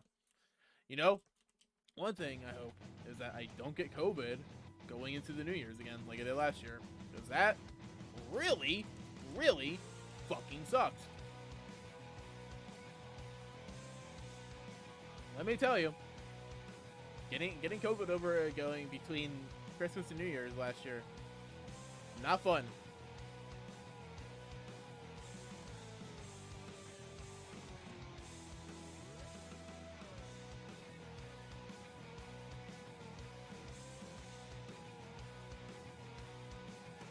Zero out of 10, do not recommend. Don't get COVID, guys. Make sure to wear your mask. It's kind of hard to socially distance at this point, but if you can, try to. To wash your hands, you know, all that stuff. Funnily enough, people kind of ignore it, but we are still technically in a pandemic. I think COVID cases have even been surging recently.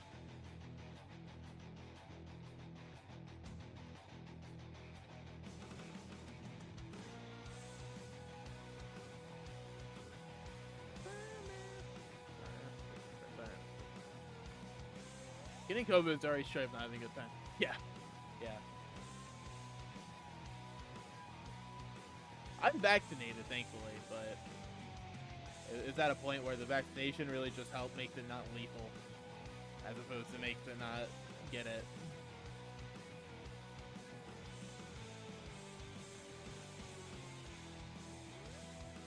I was pretty lucky with my vaccine shot, though. I had some friends who got their asses fucking handed to them by their vaccine shot.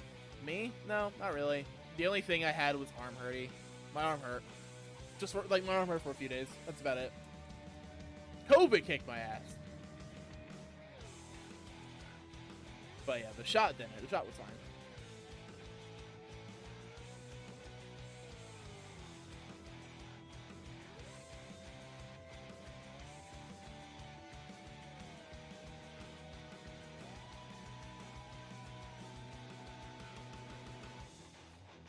At this point, if you're not vaccinated, I don't know what you're doing. I don't know what you're doing. But I got on that shit ASAP. And it did take me a little bit to get the vaccine. Not due to like any like, oh, vaccine bad bullshit. Fuck that. Just finding the time and the means. You know, I didn't really go out at all anyway, so it wasn't that big of a deal. I figured give it a little bit of time for those who need a bit more, like the elderly or the terminally ill already. Let them get their shots first. I could get mine in my own time, which I did. Like I like last year in like May. No, yeah, May or like June maybe. Something like that.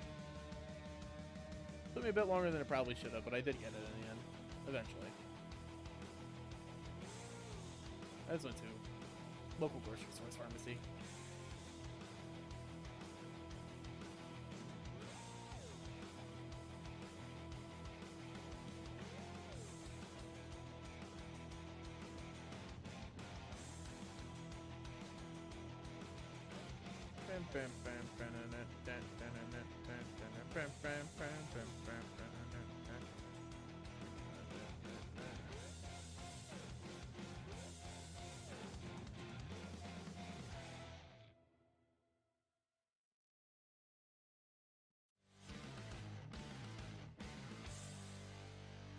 You know, one day I'll get a proper Christmas comp for now. Padaru. Yeah, one day. I fucking hate Padarus, dude. Already helps I'm not a Fate fan. Padaru. Next year, though. Well, I have another commission I need to do after this one. Which is fun.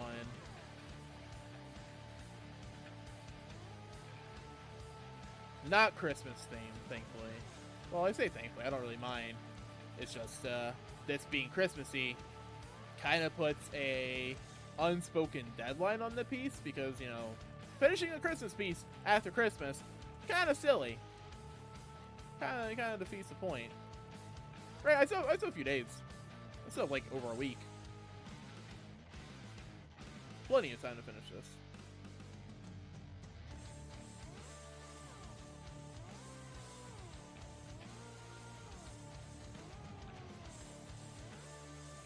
Huh.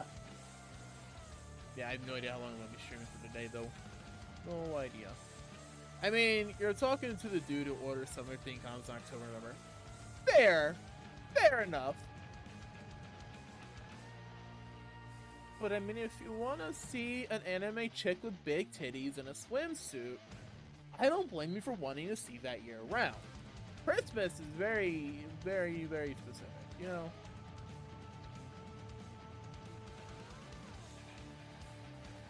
You don't see people doing and ordering like Christmas art in June, you know? It don't happen. Even retail isn't that bad.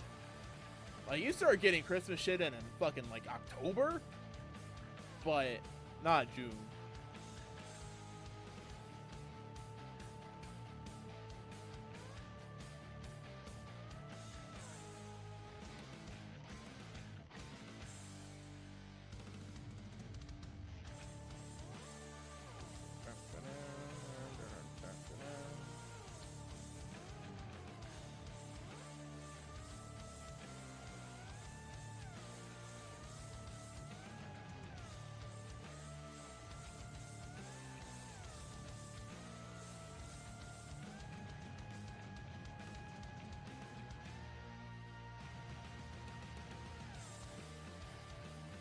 Well, if it's titties, always a good time for that. Exactly.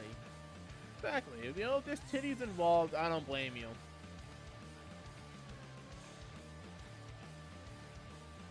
I need to work on my titty game. You know, like, for some reason, nipples are just really annoying for me to draw. I don't know why. They're not fundamentally not that hard, but for some reason, they're just really annoying for me to draw.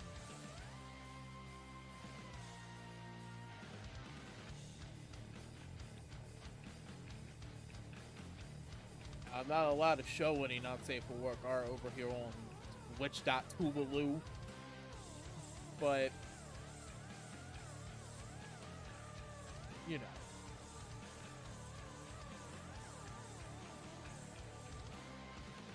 That's okay. That is A-okay.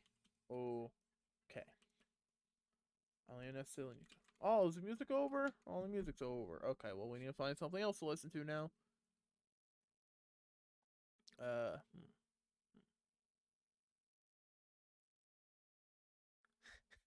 When you have to finish your homework in less than an hour, a playlist. I don't know if I want to click on that just in case. Just in case it's like any, like, yeah. Not bad music, just like copyright music. in the first Pentakill level.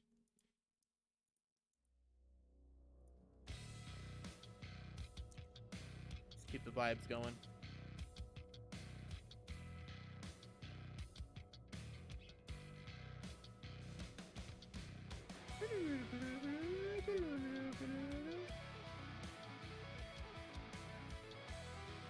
Honestly, I think I might drop by a store. Used to, I should say now, work at. They sell small sketchbooks. It'd be a good goal to send them next year. Well, I'm not gonna discourage setting goals for yourself for the year. You know, personally, I'm not a big fan of New Year's resolutions. It's one of those things where if you genuinely want to do something, waiting to the new year to do it it's not the play. I'd recommend just starting now, right? Like if you want to start working out for the new year, start now. If you want to learn a skill, start now. You know, there's no reason to wait. Okay, I'll just wait till the new year. Because then you get in that mentality. It's like, all right, I'll just push it back to the new year, and then, okay, well, I'll wait till like next week. All right, it's like let's say working out because it's a big. No, but I'm not gonna go. But no, I'm not saying right now, because obviously the time of day, not good. I mean now in a more broad sense, as like in the moment. But you know, let's use working out as an example. You know, if somebody like last couple of weeks of December is like, all right, for my New Year resolution, I'm gonna want to work out, and then you know. The first comes by and like, all right, well, everybody knows about the horror stories of those New Year resolution people at gyms and everything. I'm like, okay, I'll just wait for like another few weeks to work out, and then you know, excuse piles on, keep pushing it back, and then you never do it. Well, I'm gonna buy drawing materials, but so I don't give a fuck.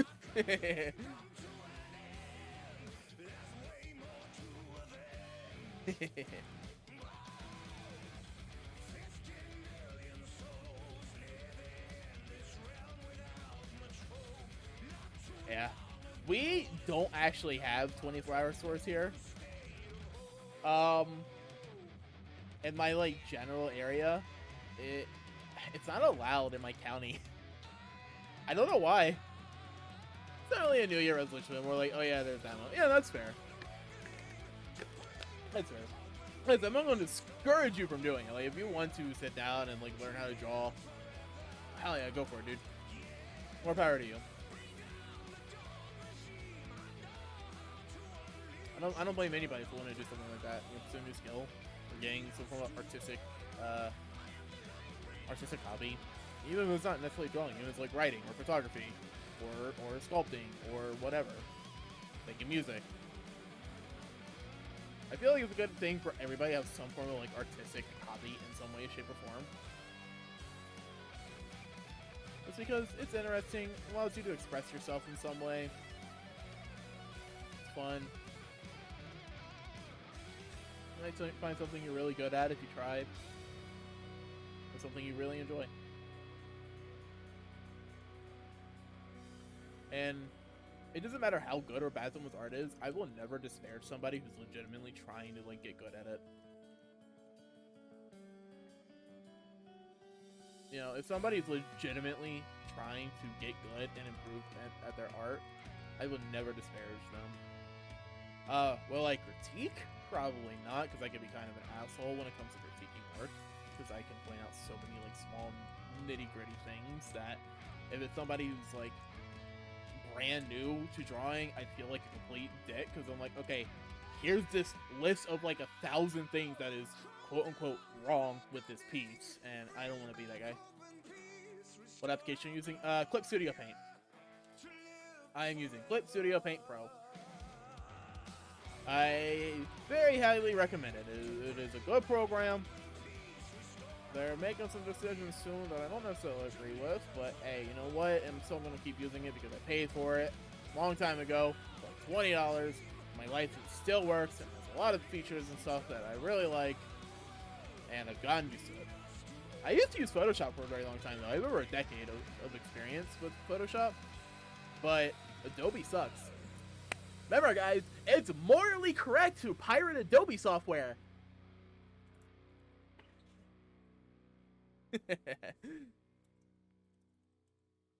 Seriously, though, fuck Adobe. But yeah, I use Clip Studio Paint. It just has a handful of features that I really like. There are things about Photoshop that I like too, but I just don't bother with it anymore. I bought my license back in like 2017. It was on sale for like 20 bucks. It's just a perpetual license. You buy it once, not even that expensive. Bada bing, bada boom, you're off to the fucking races. Have fun.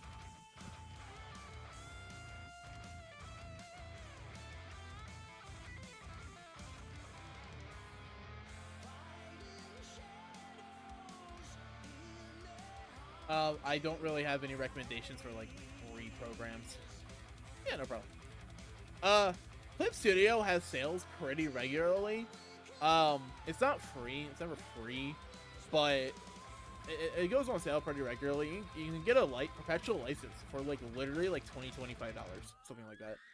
USD. I don't know any conversions off the top of my head. And like I said, it's a perpetual thing. They're gonna be introducing like a Clip Studio 2.0 and a 3.0 thing soon, which is kind of weird. But for all intents and purposes, right now 1.0, it will work. It works. It's perpetual. You're good. You're Gucci gang. You buy it now, it'll last you a lifetime. Supposedly. Fucking should. Fucking better.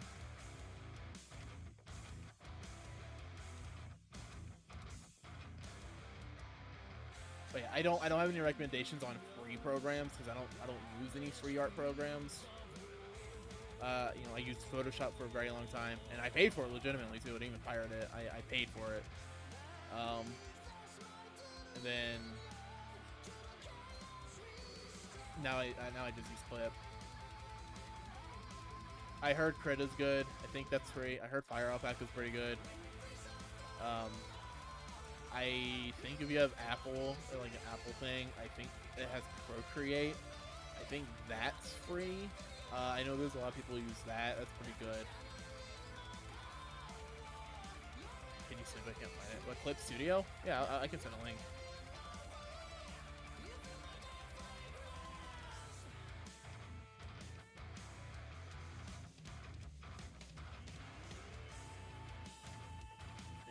Here's the link to their English website.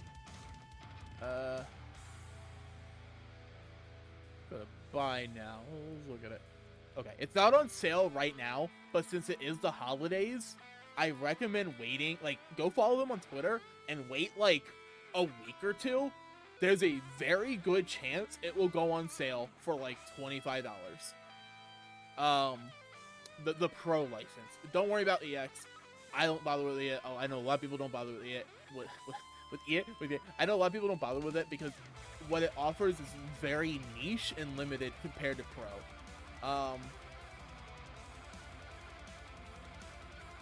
So yeah, I mean, if you're just gonna go pirate it, well, you do your thing. I can't stop you. I won't tell you to or not to. It's up to you. Who am I? Your dad? No.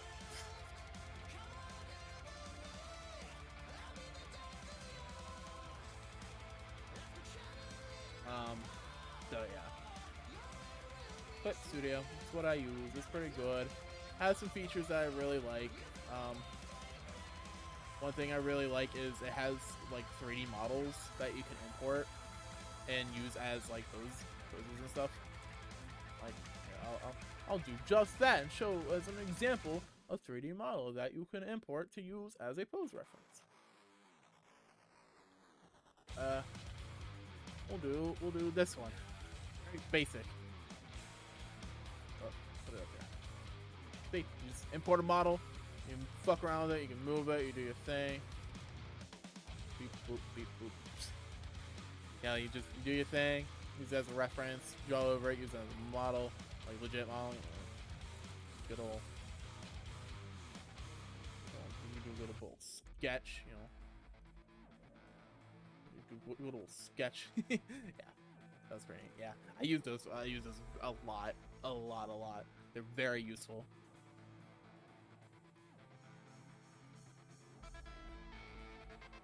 Yeah, they're very useful. I love them. They're so good. You do it right in the program. There are a lot of pre-made poses and stuff. Like here, I'll take a screenshot and just show you like how, like, I have a ton of these. Which is as an example, right? Like, ton of these.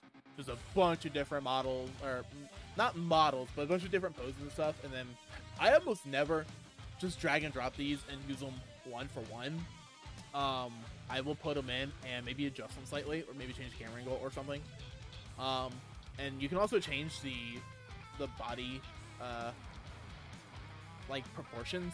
You change how, like, basically how thick they are, which is pretty useful.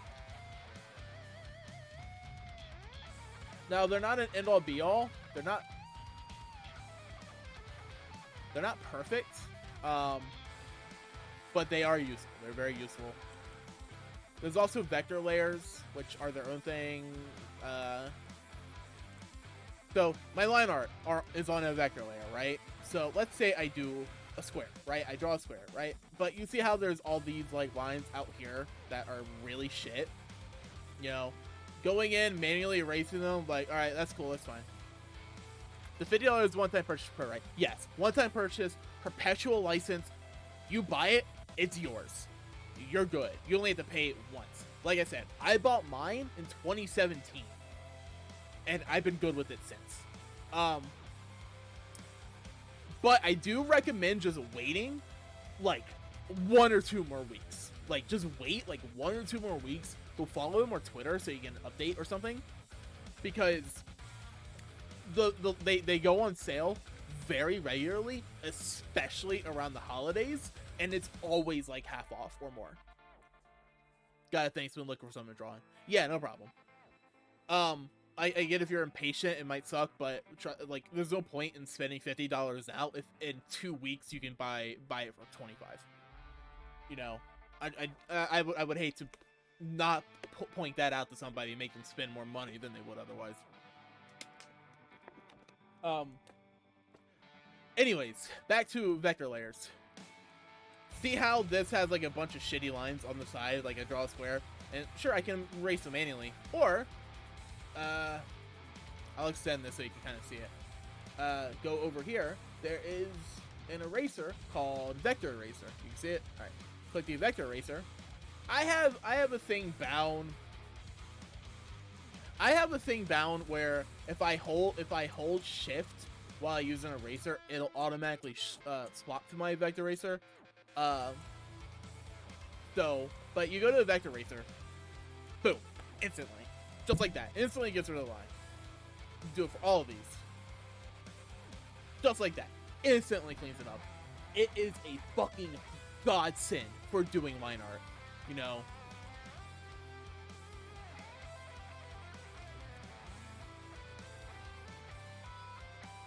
Because, you know, it's like, let's say I'm gonna do like some hair, right? Like, you know, doing some hair, drawing some good old fashioned hair, doing some clean line art for hair, like just trying to replicate what's there, you know. It's like, okay, I have some, you know, kind of shitty lines, but I use my good old vector eraser. I can clean it up and erase and stuff real quick and easy, like.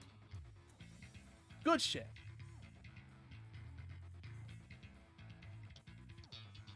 Alright, there we go. My man has layers on layers. Oh, I have so many fucking layers. You have no idea. It's because of how my process works. That's all it is. It's because of how my process works. But vector layers simplify doing stuff like line art so much.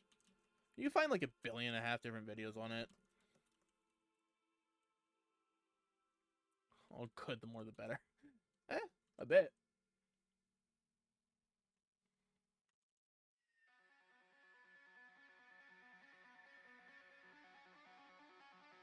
If I could find a few pieces, I could show some pieces I have where I have 1 billion layers. But yeah, it's just, you know, it's the process. It's because I use multiply and screen a lot, and I separate. I know I'm kind of blacking it, but if you look over here, like top, like I separate, say, like the hair. The hair is its own thing, or the leg sucking thing, it's its own thing, or the skin, it's its own thing. You know, I separate all that. One opinion, because they mess up a lot, it's better for me to have a lot of layers. Yeah. I know some people who do like one layer painting. If that's how you work, cool. I cannot. One of my favorite things about digital illustration is having a billion layers. It's so useful. You know, it's so useful. I love having a billion layers. But I do very heavily recommend organizing your layers. Don't just name your layers like you know, don't just mash your face on the keyboard like this, because that's not going to get you anywhere. That's not going to get you anywhere. Naming your layers, even something basic, it's so important. It's so important. Having some basic organization. Fun fact, there is actually a button that you can do, at least in Photoshop, maybe. Like here, yeah, exactly, that's what I do too. Whoops. No, there's something you could do. Just have the keyboard on the name layer. Yeah, I mean, if you go, oh, okay, up here, I don't know if you can see this. Alright, so you can't see this drop down. I don't know why. But you can't see this drop down. But you can actually color your layers, quote unquote, color your layers. So if you actually prefer doing this, for organization purposes instead, you can kind of color code your layers. It does absolutely nothing except offer another form of organization. I personally don't, because I'm used to naming shit. But you can. You 100% can. It's, I have it hidden, kind of. But up here, where, like, the multiply and stuff are, where multiply and your opacity is, the little box that's right next to multiply. Here, I'm with the layer panel over here, so you can see. You see how there's multiply and normal, all the like layer properties. Or well, I guess you can't see them all, but there's layer properties and then the opacity. This box right here, this is for coloring your layers. I think you do it in Photoshop as well. I personally don't, but I'm sure somebody out there does. And if it speeds up your workflow, may as well. What's it for exactly? It's just another form of organization. That's all it is. It's just so you can organize your layers.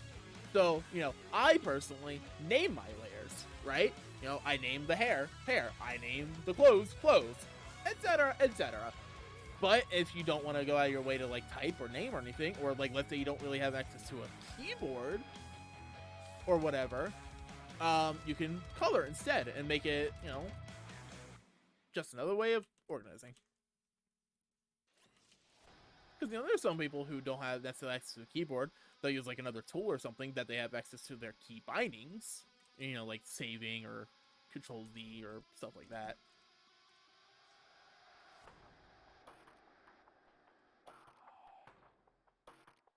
Okay, decent. It's looking decent. Probably turn the face back on. Look at that cute face. You think so? Yeah, no problem. I do recommend, like, if you do clean line art, if your process allows for it, look into using vector layers. 19 days. Woo.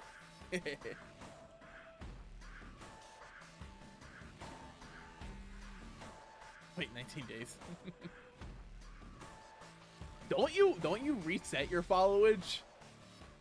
No, don't. Didn't you literally last time you checked, like, say you were unfollowing and refollowing just to reset it? I'm pretty sure that's the thing you did. Which, fair enough. Fair enough. More power to you. I wonder about mine. Oh, use the command to find out. 6 months, 5 days. Let's fucking go. On the one hand, damn, it's already been 6 months. But on the other hand, damn, it's really only been 6 months. I swear you've been here longer. Right, I started streaming back in May. You've been here for a while, Raptor. I can click on your name and find out when exactly you start following. June 11th. June 11th. You started following June 11th, which All things considered, it's like maybe 3 weeks after I started streaming. How long for me? Well, yours reset. Yours reset, so it's actually November 26th. You know, yours reset, so I don't know. At least 3 months. At least like 3 or 4 months, because I know last time you checked it was at like the 3-month mark. You know, something like that. It's been a while, but I appreciate y'all. Appreciate the continued support. Gonna keep this going for as long as I'm having fun with it. I'm having fun with it. Some days are better than others, you know, but overall, as a hobby, it's pretty fun. Love the streams. Thank you. Thank you. Appreciate that. I'm not too worried about like growth per se. It's just a hobby. It's just there are some days where it's like kind of lonely and it feels a bit bad, but if there's somebody watching, I'm happy. Okay, I need to move on from the hair and work on this bit of her hair. Is this the same color? It is not. Okay, slightly different.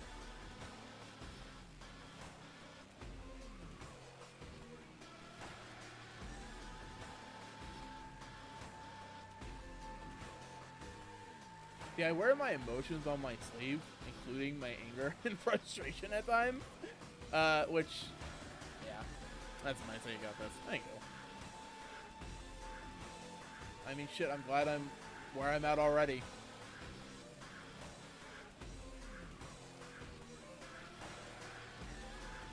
All it takes is to find that one game you get really lucky on, and you just blow up out of nowhere. That's all it takes. You just keep grinding, keep going until you find that one thing that you do that literally just blows up out of fucking nowhere. Like, seriously, that's all it is. Now, you can't just rely on that one thing, but you just gotta keep going until that happens. Growth on a platform like Twitch is almost just complete RNG. It's all just luck. Did you happen to get picked up by the fucking algorithm? I shouldn't take off with Cookie Clicker. Let's go, Cookie Clicker. I never actually play Cookie Clicker. Yeah, the grind is real. It really is. I think something dark. But they did not know what they had summoned.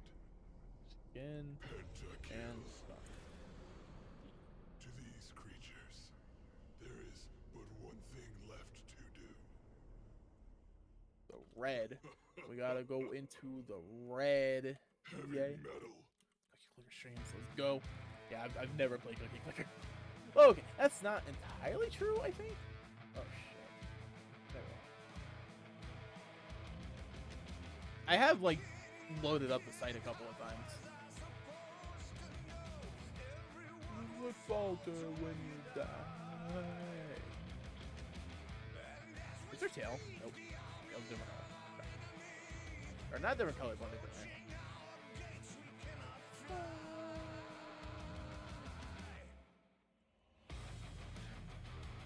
Yeah, right now I'm kind of spoiled for Toito because I have so many things I kind of want to do, but I don't know what I want to do next. Because I finally finished Persona, and that, you know, that was a journey. Like that was a long game. You know, it ate up almost all my time for like 2 months. Quick question: where did you get your avatar? I've been thinking of streaming for fun. Okay, I will say it, but I'll also link it because it's the site is called Nizuma. Whoops. Yeah, the site is called Nizuma. It is the official store for Live 2D. I literally went on here, scrolled down, and my model was on the front page.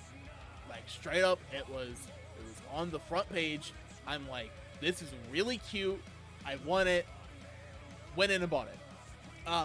Now here's the tricky thing about it. Technically, it's Japanese only. Technically, it's Japanese only. I had to try a few different payment methods to see what would work. tried PayPal, didn't work. I tried getting like a fake credit card through one of those sites where it's like, here's these fake credit cards, you can designate an amount, blah blah blah, you know, something like that. That didn't work. Eventually, I just used my standard debit card I use for all my purchases. Somehow that worked. So your mileage may vary.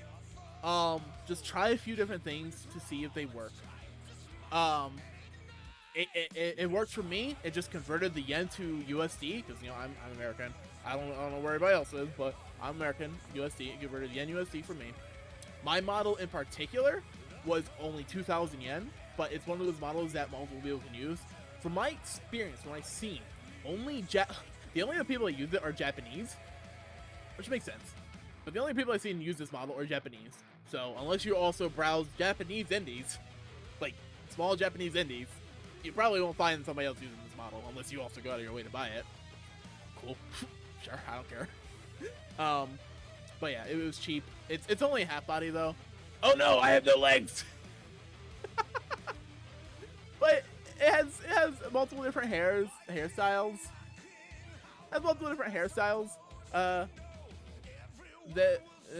Two different outfits, multiple different hairstyles. I can turn on and off the hat. I have the hat off because I use the hat right now. And what's this one?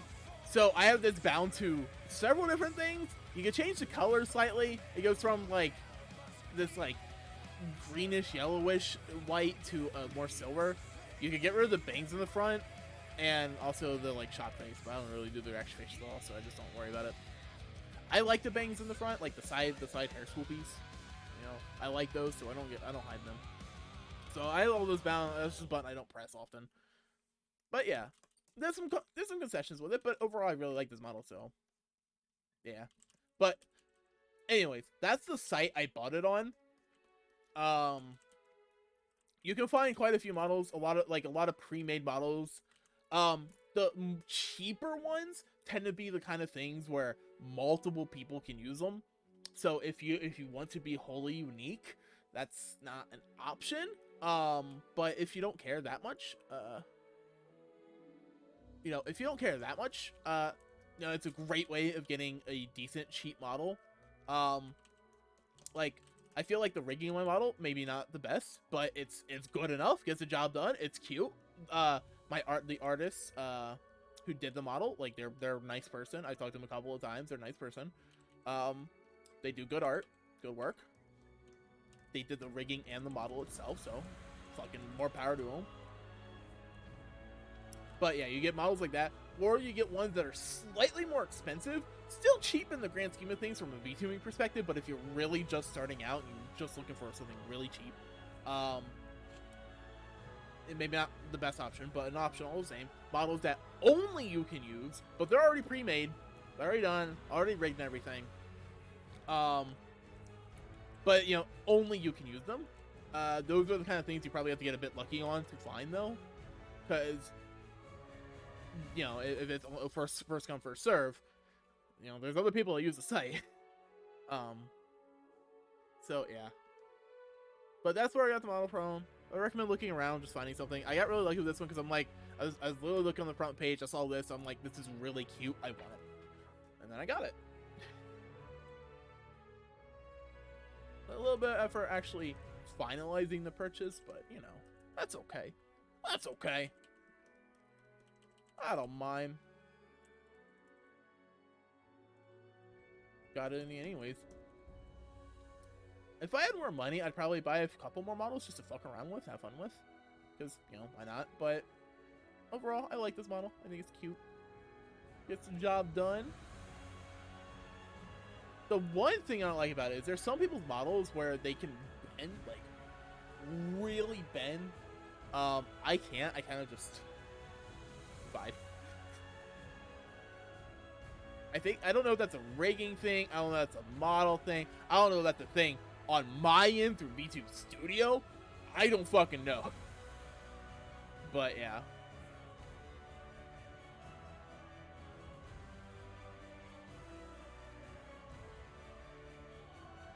I don't know if I'll ever actually have like a legit just fine, exactly. I don't know if I'll ever have like a legit like debut. Debuts are good for numbers, but eh. Shit, it's already 2 a.m. now. I should sleep. I'm gonna get ready to gym tomorrow, so I need to get some rest.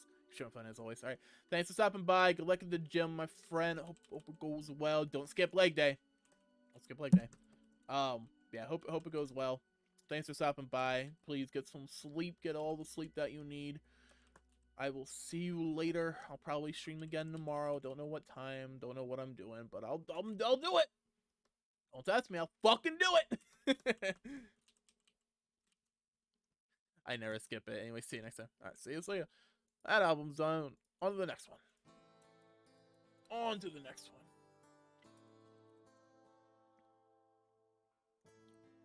Yeah, I need to either make some or commission somebody to do some emotes for me.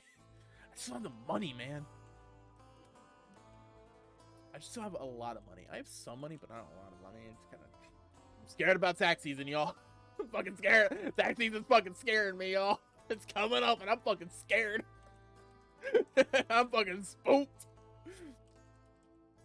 Fucking spooky. Because this year is the first year where all of my income is exclusively through self-employment, and it's not taxed. So that's gonna be scary. a bit from Twitch, a bit from PayPal, you know, through my commission work. I haven't made a lot of money this year, but I have made some, and it's fucking spooky. Fucking spooky. I want to owe the IRS money. That's fucking scary.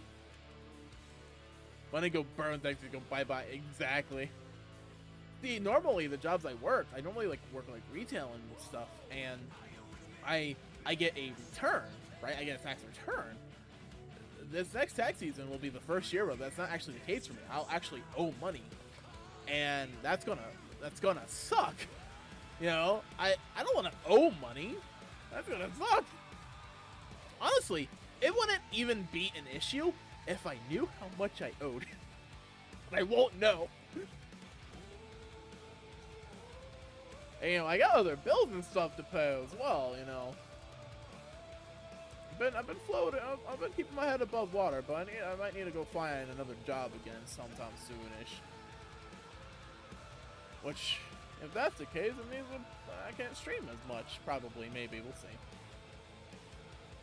Because most of my income has been through commissions this year. I've gotten a little bit through Twitch, but not a lot, right? Not a lot through Twitch. Twitch, I still consider Twitch a hobby. Even if I have made a little bit of money off of it, Twitch is still very thoroughly in hobby category for me. Unless I start making consistent money every month. Gotta keep track in the future. Yeah. Well, here's the thing. PayPal and Twitch will provide me the documents I need to file my taxes. It's just, I don't know exactly how much I have to pay off the top of my head. When tax season actually comes around, I go and have to file my taxes and everything and figure it all out, I'll know then. And it's only going to be for the fiscal year of 2022. So, anything that happens, like, in January, for example, you know, that's next year's issue. That's in the future. The year's almost done, so.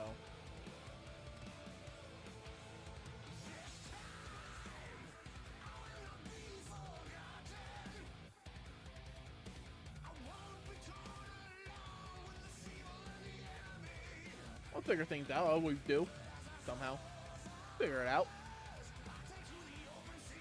Shit, for all I know, I could just suddenly blow up in the first like 6 months of next year. And just start make Twitch like a full-time job or something. I don't stream the hours for it to be a full-time job. I average like 3 to 4 hours. Some streams I go a bit longer, but a lot of my streams, no. My 1 year is in May. I don't know exactly what day in May. It was a few days before my birthday that I started streaming. I'd have to look into it. But yeah, my 1 year is in May. It's coming up. Got a bit of time, but We got a few months, but it's coming. Sooner rather than later. Which is crazy to think about. I can't believe this year's almost done. Like, it's almost Christmas, and it'll be New Year's, and then we'll be out of 2022 and into 2023, which is fucking crazy. May, let's go birthday stream. Let's go. Yeah, I didn't have a birthday stream last year, but I'll probably have a birthday stream this year. I don't know what I'll be doing, but I'll stream as well. Birthday streams are great for optics. The anniversary stream, then like a week later, a birthday stream. Let's fucking go. Get them numbers.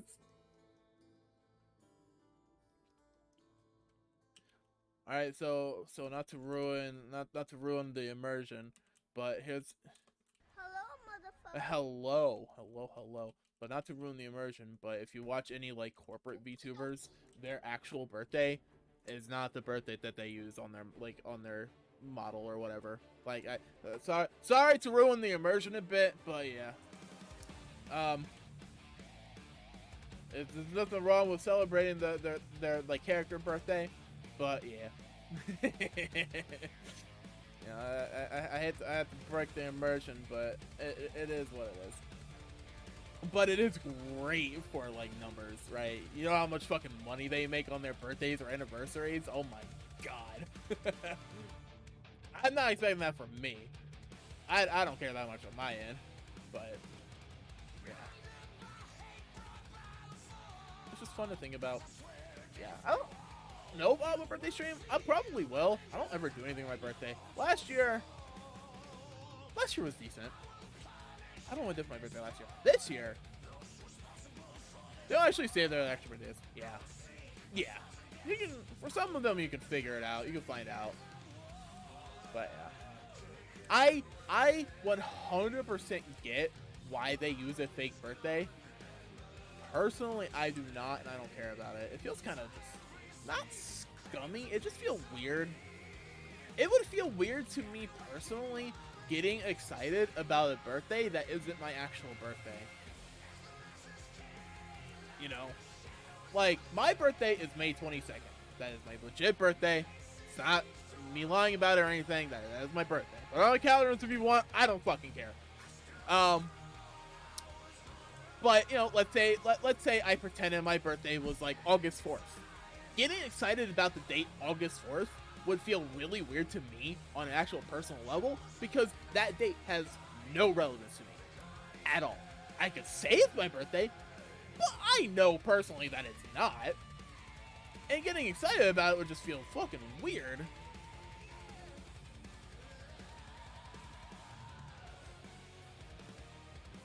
But again, I don't blame anybody who used the fake birthday as well. Because it's not out of malice. There's no like bad intentions of it. They're not scheming like, ooh, this is my birthday, this is my fake birthday where I'm gonna make a lot of money on it. Yay! No, no, that's not the intention. I mean, maybe some people, but most people I feel have decent, like, good enough intentions on it. Yay, money. It's for the character. It's for the sake of the character. That's a good way of thinking about it. Is it's like their character's birthday. You know, a lot of like Hollow Knight birthdays are like either a joke or a pun or something like that. As opposed to like the actual birthday, which is just whatever. I think having like some form of like jokey or pun birthday or something, I mean that's cool. That's neat. As long as you're having fun with it. I'm just surprised for the longest time, me personally, I didn't realize their birthdays were fake for a while. It wasn't, it was Ina that I figured it out with, because I found their other life, so to speak, and they had a different birthday. I'm like, holy shit! I thought it was like the actual birthday for the longest time. I don't know why I thought that. It just was. I was like, what the fuck, bro? What am I thinking? What was I fucking thinking? Like, I'm a fucking moron. Like, why was I thinking that it was their real birthday? When it's, in hindsight, it was so obvious not. Like, okay, shit. I accidentally extended this just a little. Didn't mean to. There we go. Like, I wasn't upset about it from a perspective of like, oh, I'm like, okay, I was getting lied to. No, I'm just upset about it because I'm like, I'm a fucking moron. I'm like, I'm a fucking moron. Like, who lied to you for real? For real, for real? Well, I can't believe VTubers would lie to me. I would never lie to you guys. I would never do something like that. Unbelievable.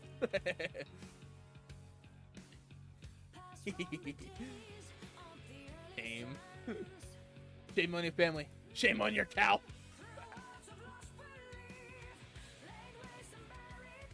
Alright, this is coming along. And it's done. I guess I'll do the skin next. Skin stocking. Multiply. I'll do like a light red.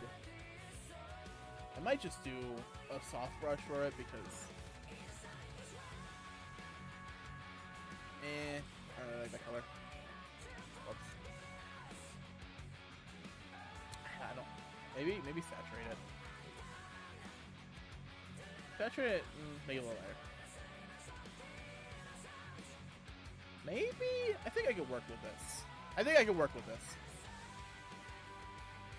Yeah, I could work with this. Go ahead and yeah, that's fine. Yeah, we're working with this. Let's fucking go. Fucking go.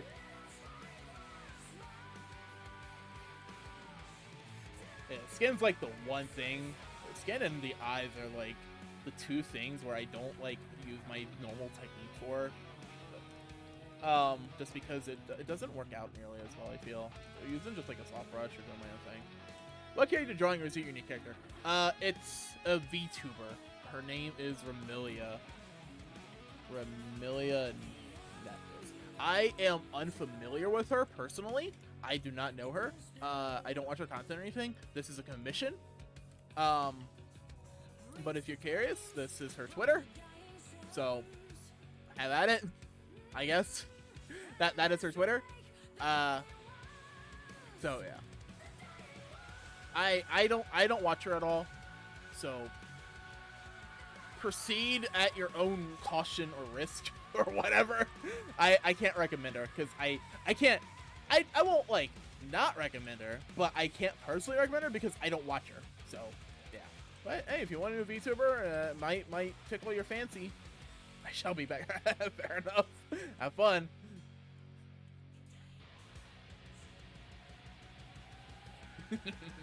Yeah, this is a commission from a friend of mine.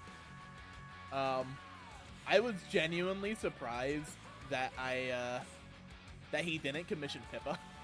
I should have told him that. I'm like, you know, when you said a VTuber in a Christmas outfit, but you didn't specify who, I'm like, damn it, he's gonna make me draw Pippa, isn't he? But then, nope, no Pippa. I'm like, oh, okay, cool, no Pippa, sure. Fine, I'm fine if we don't do with no Pippa. I'm not gonna do that. I will finagle things. Maybe I could put the face underneath the lines. Yeah, that works. That works. That works for me. Yeah.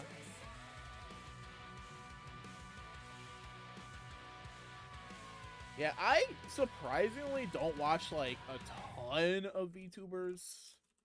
I don't watch a lot of stream content. There's some that I watch that I really like. But yeah. And the way I enjoy streams is I like interacting with the stream and with streamers and stream chat and everything. I don't like just casually watching. No shame if that's what you do, right? If you just want to watch. Especially if you just want to lurk. Lurkers are the backbone of streams in Twitch and YouTube. Like, hell yeah. Fucking lurkers. MVPs. A lot of you. Every one of you. I love all of you. Whether you can hear me right now or not, whether you're actually watching or not, I don't know. I don't care. But just by being here, I appreciate and love you all. And anybody who feels differently. Oh god, it was too wholesome. Anybody who feels differently, well, they can piss off. I came back. Well, I was being wholesome for a minute. No. I definitely appreciate lurkers, right? I fully expect, I don't fully expect everybody to ever, like, fully chat or whatever. There are some people who have lurkers that are a core part of the community that I've been following for months, if not years, haven't said a damn word. I probably have some people like that. I don't know if I do. I wouldn't be surprised if I do. Anyways, back to my original point. The way I enjoy watching streams is I don't just watch streams. I interact in chat. I interact with the VTuber or the streamer.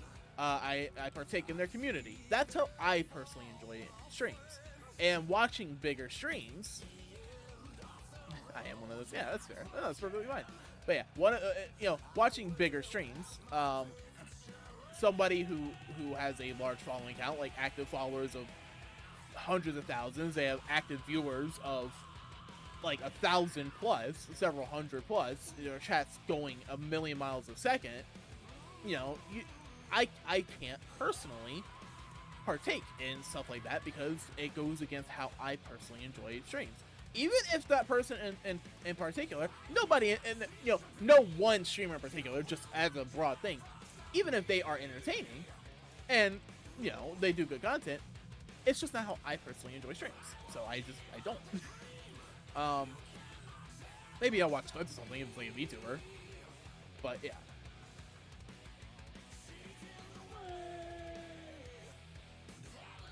But because of that, it's like I can't just casually put on a stream in the background and just vibe for the most part. Sometimes, but very rarely, I do that.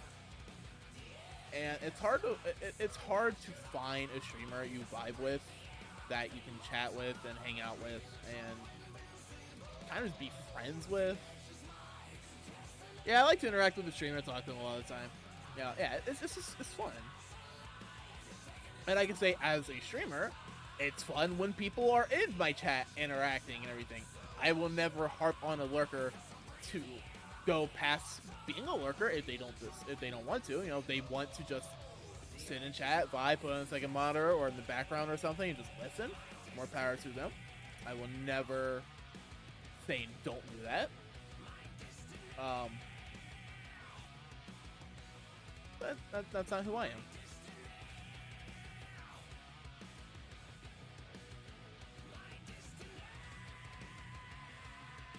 I'm not much of a perpetual lurker. I just like interacting too much. It's fun.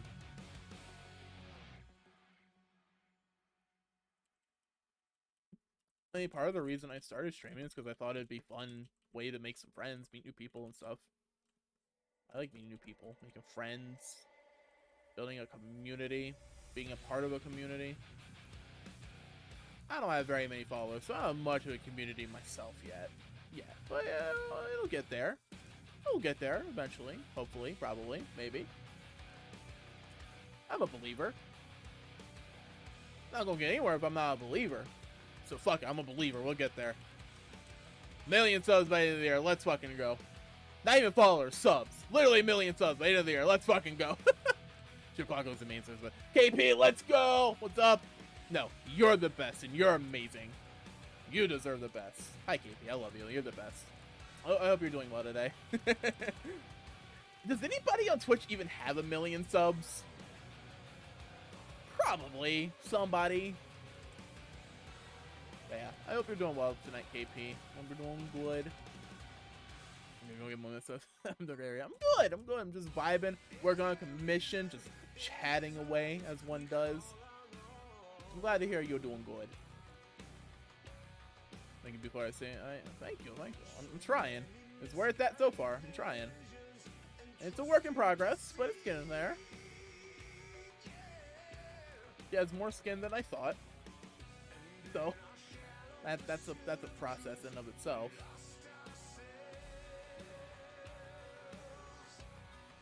Yeah, it's a commission and it's a Christmas themed one, so it's definitely one of those things where I'm not technically on a deadline, but I'm kind of on a deadline. I don't normally have a deadline for most of my pieces.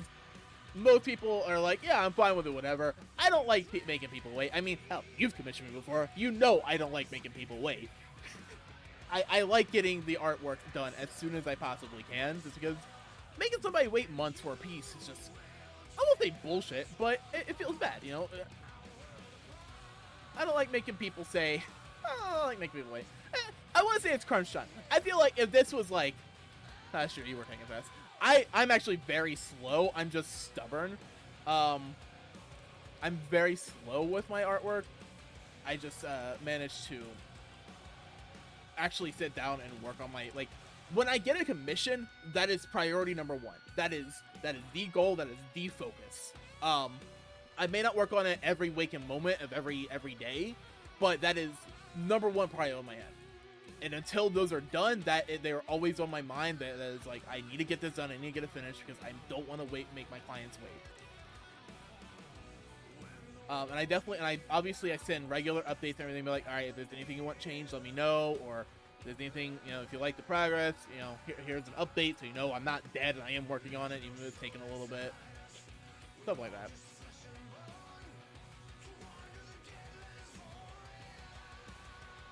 Most people tend to be pretty cool. That, like, most people that have commissioned me they are completely and totally understanding that art takes a while. But as somebody, as the artist, I don't want to make people wait because I'd feel bad. You know, I feel bad if it takes me over a week to finish a piece. Art indeed. Art's fun. Art is pretty fun. I enjoy it. I do also enjoy the good old-fashioned arts. I need to stream more art, honestly, just for the sake of doing so. I say I don't enjoy streaming art, but part of that is just because I never have anything to talk about. But you know, I've been doing pretty good tonight. I'd say sometimes 2 weeks. Yeah. A lot of time it's just I have a hard time talking to myself on camera, if that makes sense. I like having somebody I can bounce off of, even if it's just one person, right? Now, again, I'm not going to be harping and begging people to join my stream. It's ultimately their choice, and you know, if I'm not providing something that's worth watching, then I'm not waiting for not watching. Please watch my stream, please. I'm begging you. I'm on my knees. I'm literally going to die if you don't watch my stream. I'm literally shitting and crying and coming all at the same time.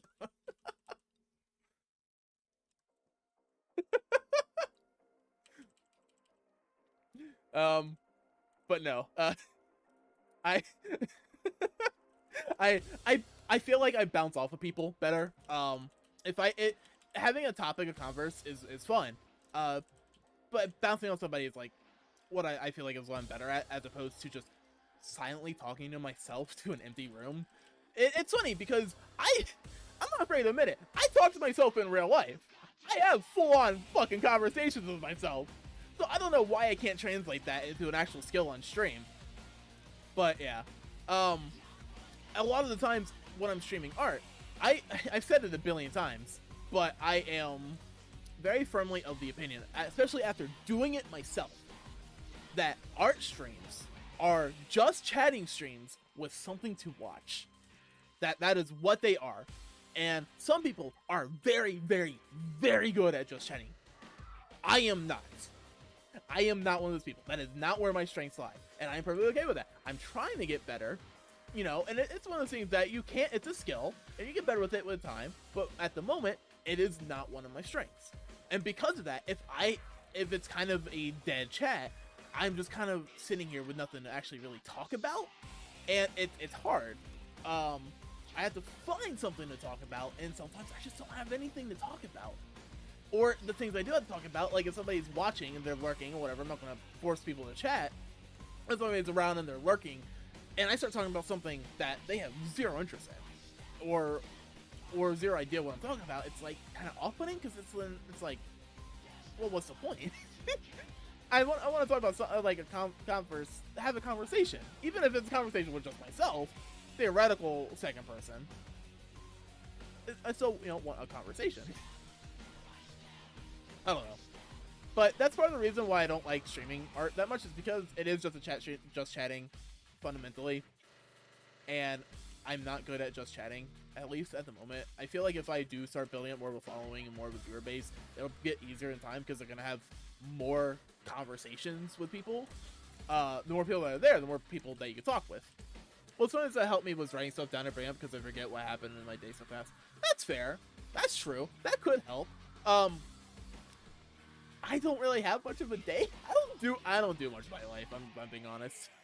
I don't really do much of my life. But that's not a bad idea. If something interesting happens, jotting it down for a conversation starter later, that's not a bad idea. I'll keep that in mind. For a fact, so it's, yeah. No, not really a script. More guidelines, right? More guidelines, right? It's like when you're giving a speech, and you don't want to write out your full speech. You want to get general guidelines and ad-lib a bit, you know. It's all in the name of entertainment. But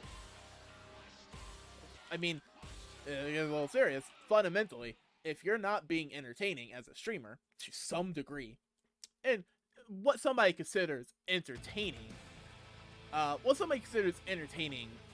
know, that's on a person-by-person basis. But if you are not being entertaining as a streamer, fundamentally, what's the point in watching you? You know what? I'm saying you as a broad you.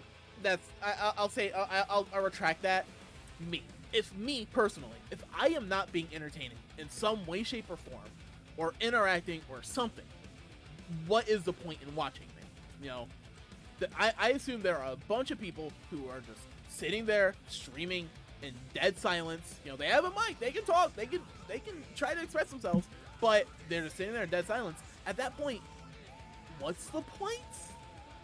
Like, it's rude. It's kind of rude to say. It's kind of mean to say. But fundamentally, why go and watch somebody who's not saying or doing anything interesting or entertaining when you could go watch the quite literally millions of other people that potentially are? And I'm not saying everybody needs to be speaking 24/7 the entire time they stream or be entertaining the entire time, but sitting in silence for an hour straight, you know, people come into stream, like, okay, they see, you know, plenty of people come into stream, see somebody new, just to check it out, and be like, okay, I want to see what it's about, and then it's just somebody sitting there, just, you know, just sitting there in silence, casually doing their thing, whatever, whether it's playing a game, drawing, whatever. Kind of boring. You know, I get put off by that. As a viewer, you know, when I try to go, like, based off of how I enjoy, or by having active chat, yeah. But, you know, as a viewer, if I tune into somebody's stream, and I'm in there for a few minutes, you know, obviously, you know, some people can take a break for talking for, like, a minute.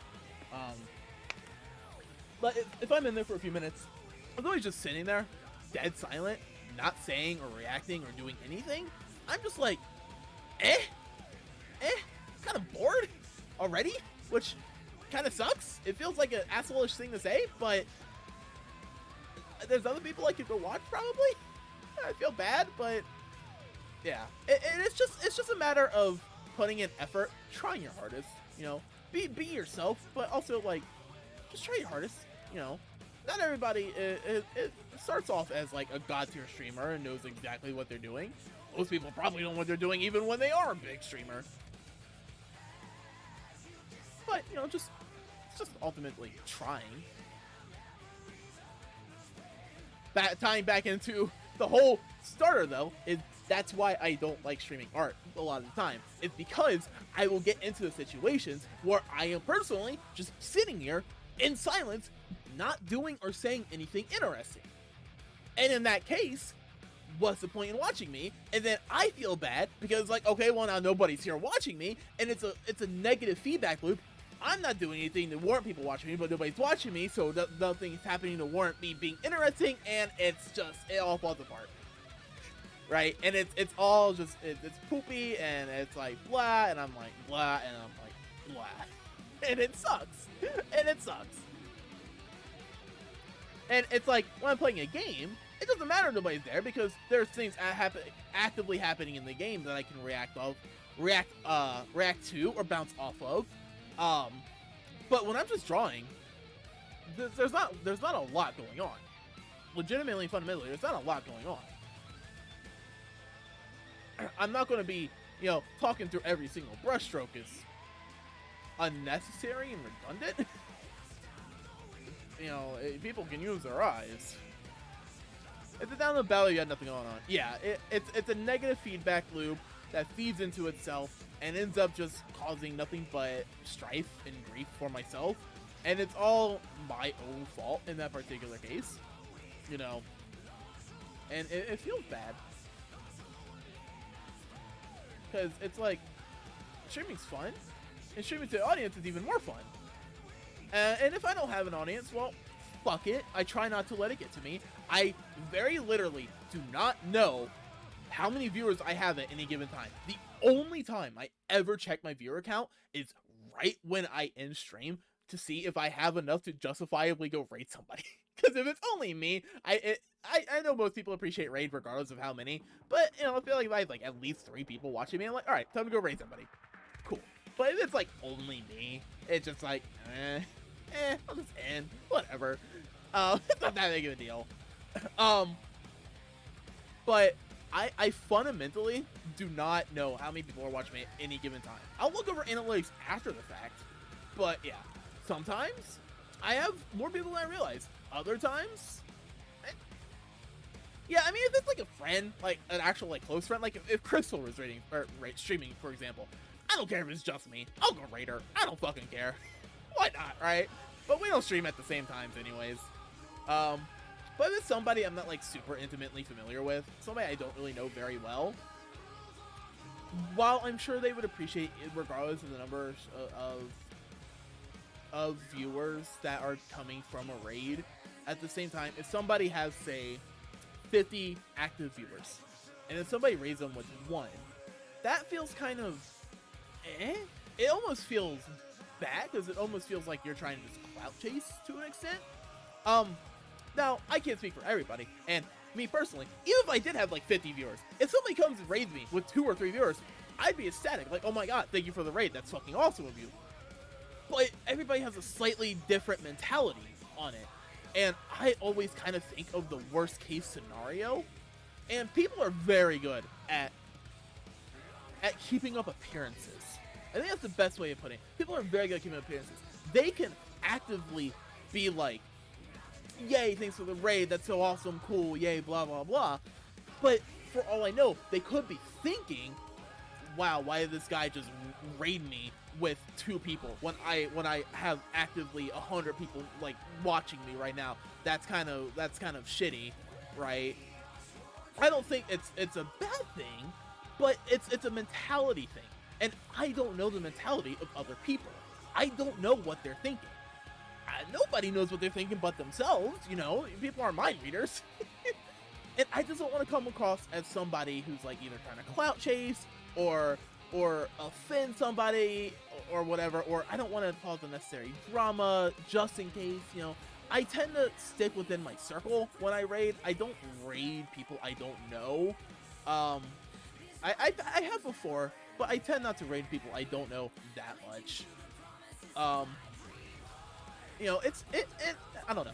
Personally, if somebody wants to raid me, whether it's 1 person, 100 people, 1,000 people, 1,000,000,000 people, I don't care. I'd appreciate it all the same. You know, I'm not going to request raids, but yeah, whether it's a new face, somebody I'm intimately familiar with, somebody I just met last week, doesn't matter. I'd appreciate it all the same regardless. It'd be cool. I think if I ever get to a point where I am a bigger streamer, I think going out of my way, I would definitely go on my way to try and raid somebody that's smaller. Like, let's say I have 500 concurrent viewers. Obviously right now, I do not.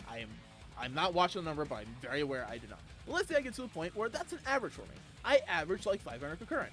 Going out of my way to raid somebody who's actively only streaming to like 5 people, that would be really cool. You know, you spread the love, you know, they potentially get more viewer base, you potentially can make a friend off of it, and there's just a funny thing at least within the VTuber community, of smaller VTubers getting raided by bigger VTubers just so that they squirm. It's like, oh my god, this is a really big raid, what the fuck going on, right? And those are very fun scenarios. Those are very fun. Those are super fun. But yeah, if I ever get to a point where I actually have a decent sized following and a decent sized like concurrent viewer base, not, like I've said 500 as just a number, but even like 50, even like 50, I would definitely go out of my way to like raid people who have less, who are like, say only have like 10 concurrent or 5 concurrent, because it's getting a raid in general, but especially you get a raid from somebody who's significantly bigger than you, it feels really good, because it's like, oh my god, this is abnormal, and it looks, and this is such a cool scenario, and now I have a lot more eyes on me that I normally wouldn't have. I get what you mean. It's sort of opponents race somebody that's 1k viewers and you only have 5 feels sort of like cloud chasing. Yeah,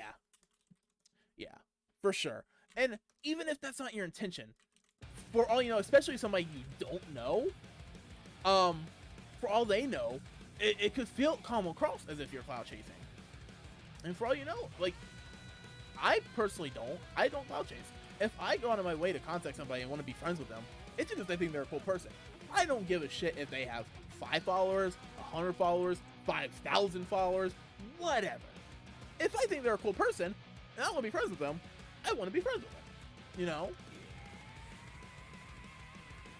People aren't defined by their numbers. But unfortunately, we do live in a world where numbers control a lot of things, especially in these kind of spheres. If this is somebody's job, it's their job to worry about the numbers. And when you get after a certain point, there are people who go out of their way to try to quote-unquote befriend people just so that they can siphon and leech off of those numbers. And that's a very shitty scenario. I don't want that to ever happen to somebody, but unfortunately it does. So like giving a bad first impression. Yeah, that's true. It could be a pretty bad first impression. But yeah, I don't know. It's very complicated feelings and thoughts, and it's a lot of it is me assuming the worst case scenario, even if that is not the actual reality that is present. Because anybody can say anything, but what they're genuinely actually feeling and thinking are two entirely different things. Or it can be. Not necessarily, but it can be. And I am always under the impression of that worst case scenario where they say or do one thing, but they are thinking something entirely different, right? And I don't want that to be the reality. So a lot of times I just try to avoid that scenario in the first place.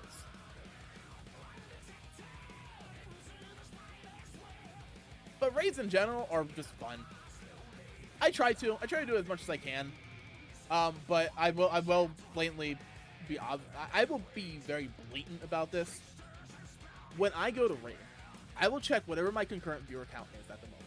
And if I have 1 or 2, like if it's 1, it's obviously just me. And if I have 2, then it's just me and one other person. If that's all I have, I will probably not raid somebody. If I have at least 3 minimum, more is even better, then I will look towards it if I have like a friend or somebody I know who's streaming. And if I have more than that, like 5 or 7 or 10, which doesn't happen often, but sometimes it can or does, then I will look towards rating somebody who I know but has a bit more of a following count, right? Or a bit more of a concurrent watching count, right? Because adding, say, 5 viewers to a 10 view stream, that's a big increase. But adding 5 viewers to a 50 view stream, it's still a substantial increase, but it's not that much of an increase, right? It just goes back to the number game at that point. High beast, the rest of this. Also, I do not have anxiety. I don't have anxiety. Maybe slight anxiety, but I don't really have anxiety. But I am kind of socially awkward at times, and I'm a pretty shy person. And putting myself out there can be kind of scary at times. I don't know how I managed to just consistently do this shit, keep hitting that go live, because that's all it is, right? It's you putting yourself out there. But I don't know. Like, I have a lot of complicated feelings on this. Okay, my dude got this. I try. Like, I try. Bro, I fucking try. I was gonna say, is the music done? I thought there was one more song.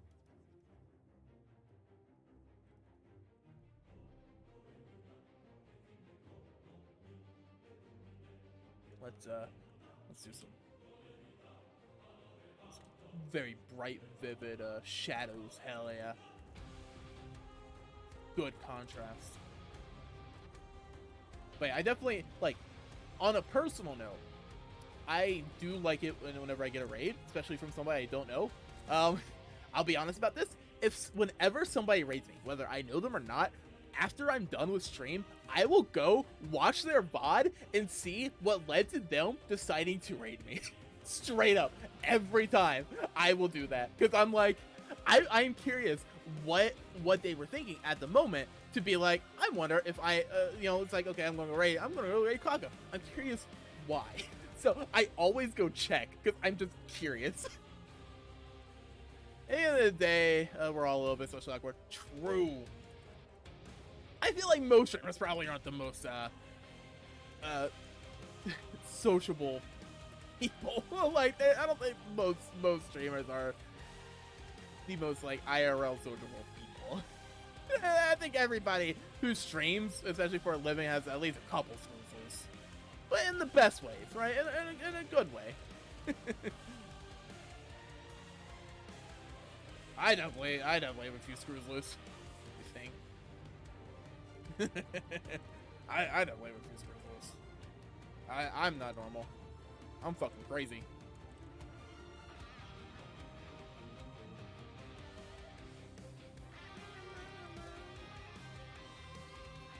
But damn it, I have fun. We like that fun around here. We like that fun around here. But I definitely always appreciate whenever people stop by, hang out, whether they raid or somebody just dropping by and saying hi, whether it's first time viewer or somebody who's been around before. Even somebody just coming by and lurking, you know, it's very much appreciated. I definitely love and appreciate people who come by and hang out, as long as you're getting some form of entertainment out of me. That's what I'm here for. I have fun with this, but I want other people to have fun here. You know, that's all that matters. I want people to have fun. Once I get more followers, I feel like I'm starting to build more of a community, because I'm not saying I don't have one, it's just a kind of tiny one. But once I start getting more followers and stuff, I'll think about making a Discord and things. For now, I feel like I'm not at that point where it's like necessary or justified, but I will eventually. I am asked, how's your day been? It's been good. It's been good. I haven't really done much. Played WoW, streaming, doing my thing, just vibing. Ate some food. I did some dishes. I was productive. I did dishes, guys. Yeah. Hell yeah, productivity. Let's fucking go.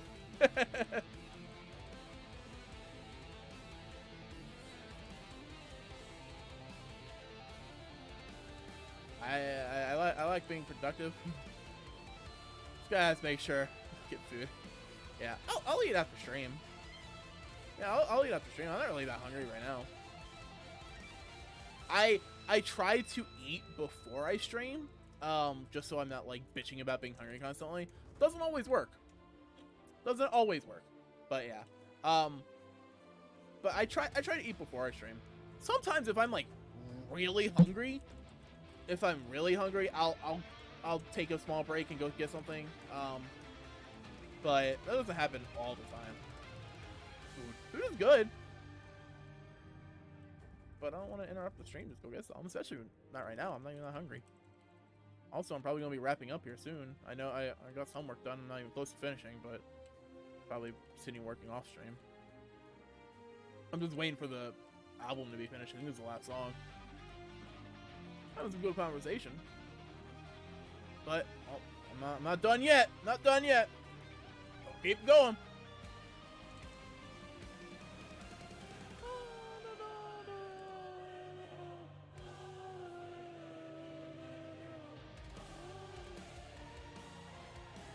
very bright skin.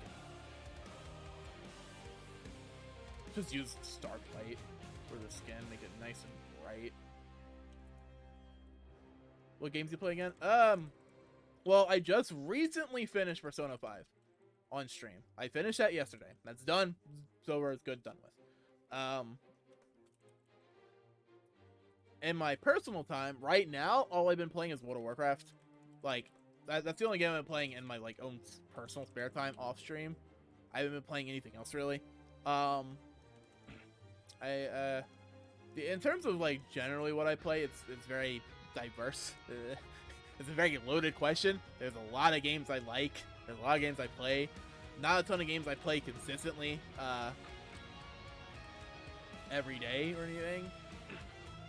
Yeah. As for what I'm doing on stream next, I do not know. I am leaning very heavily towards a fresh file playthrough of Hades. I am leaning very heavily towards that because Hades 2 is coming out eventually. You know, it's been announced. More hype for that. I love Hades. I love Supergiant Games in general. I have for a very long time. They are probably my favorite game dev studio. I love their games. I still need to play Pyre at some point. And I want to see how quickly I can get to 10 wins. I'm pretty okay at Hades, so I don't think it'll take me that long to get to 10 wins, all things considered, because that's when the credits. That's when you get credits. So yeah, I'm leaning heavily towards that, so I think I might do that. I think that'll be a lot of fun.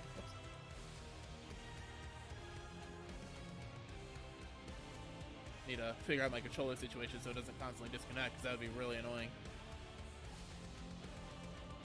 Could always play on my arcade stick. I have played Hades on my arcade stick before.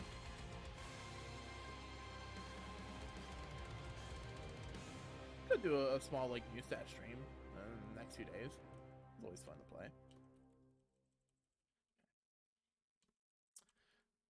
Looks like the album is over. Looks like the album is over, y'all. So I think that's a good point to call it. My throat is kind of dry and hurting a bit. I know exactly who I'm streaming. I know exactly. Speaking of rating, I know exactly who I'm rating tonight. That's one of the very. I know exactly who I was rating. So, sorry. I'm sorry. I'll stream back. I'll go back tomorrow for more. But yeah, love and appreciate you all. KP, if you're still here, I love you. You're the best.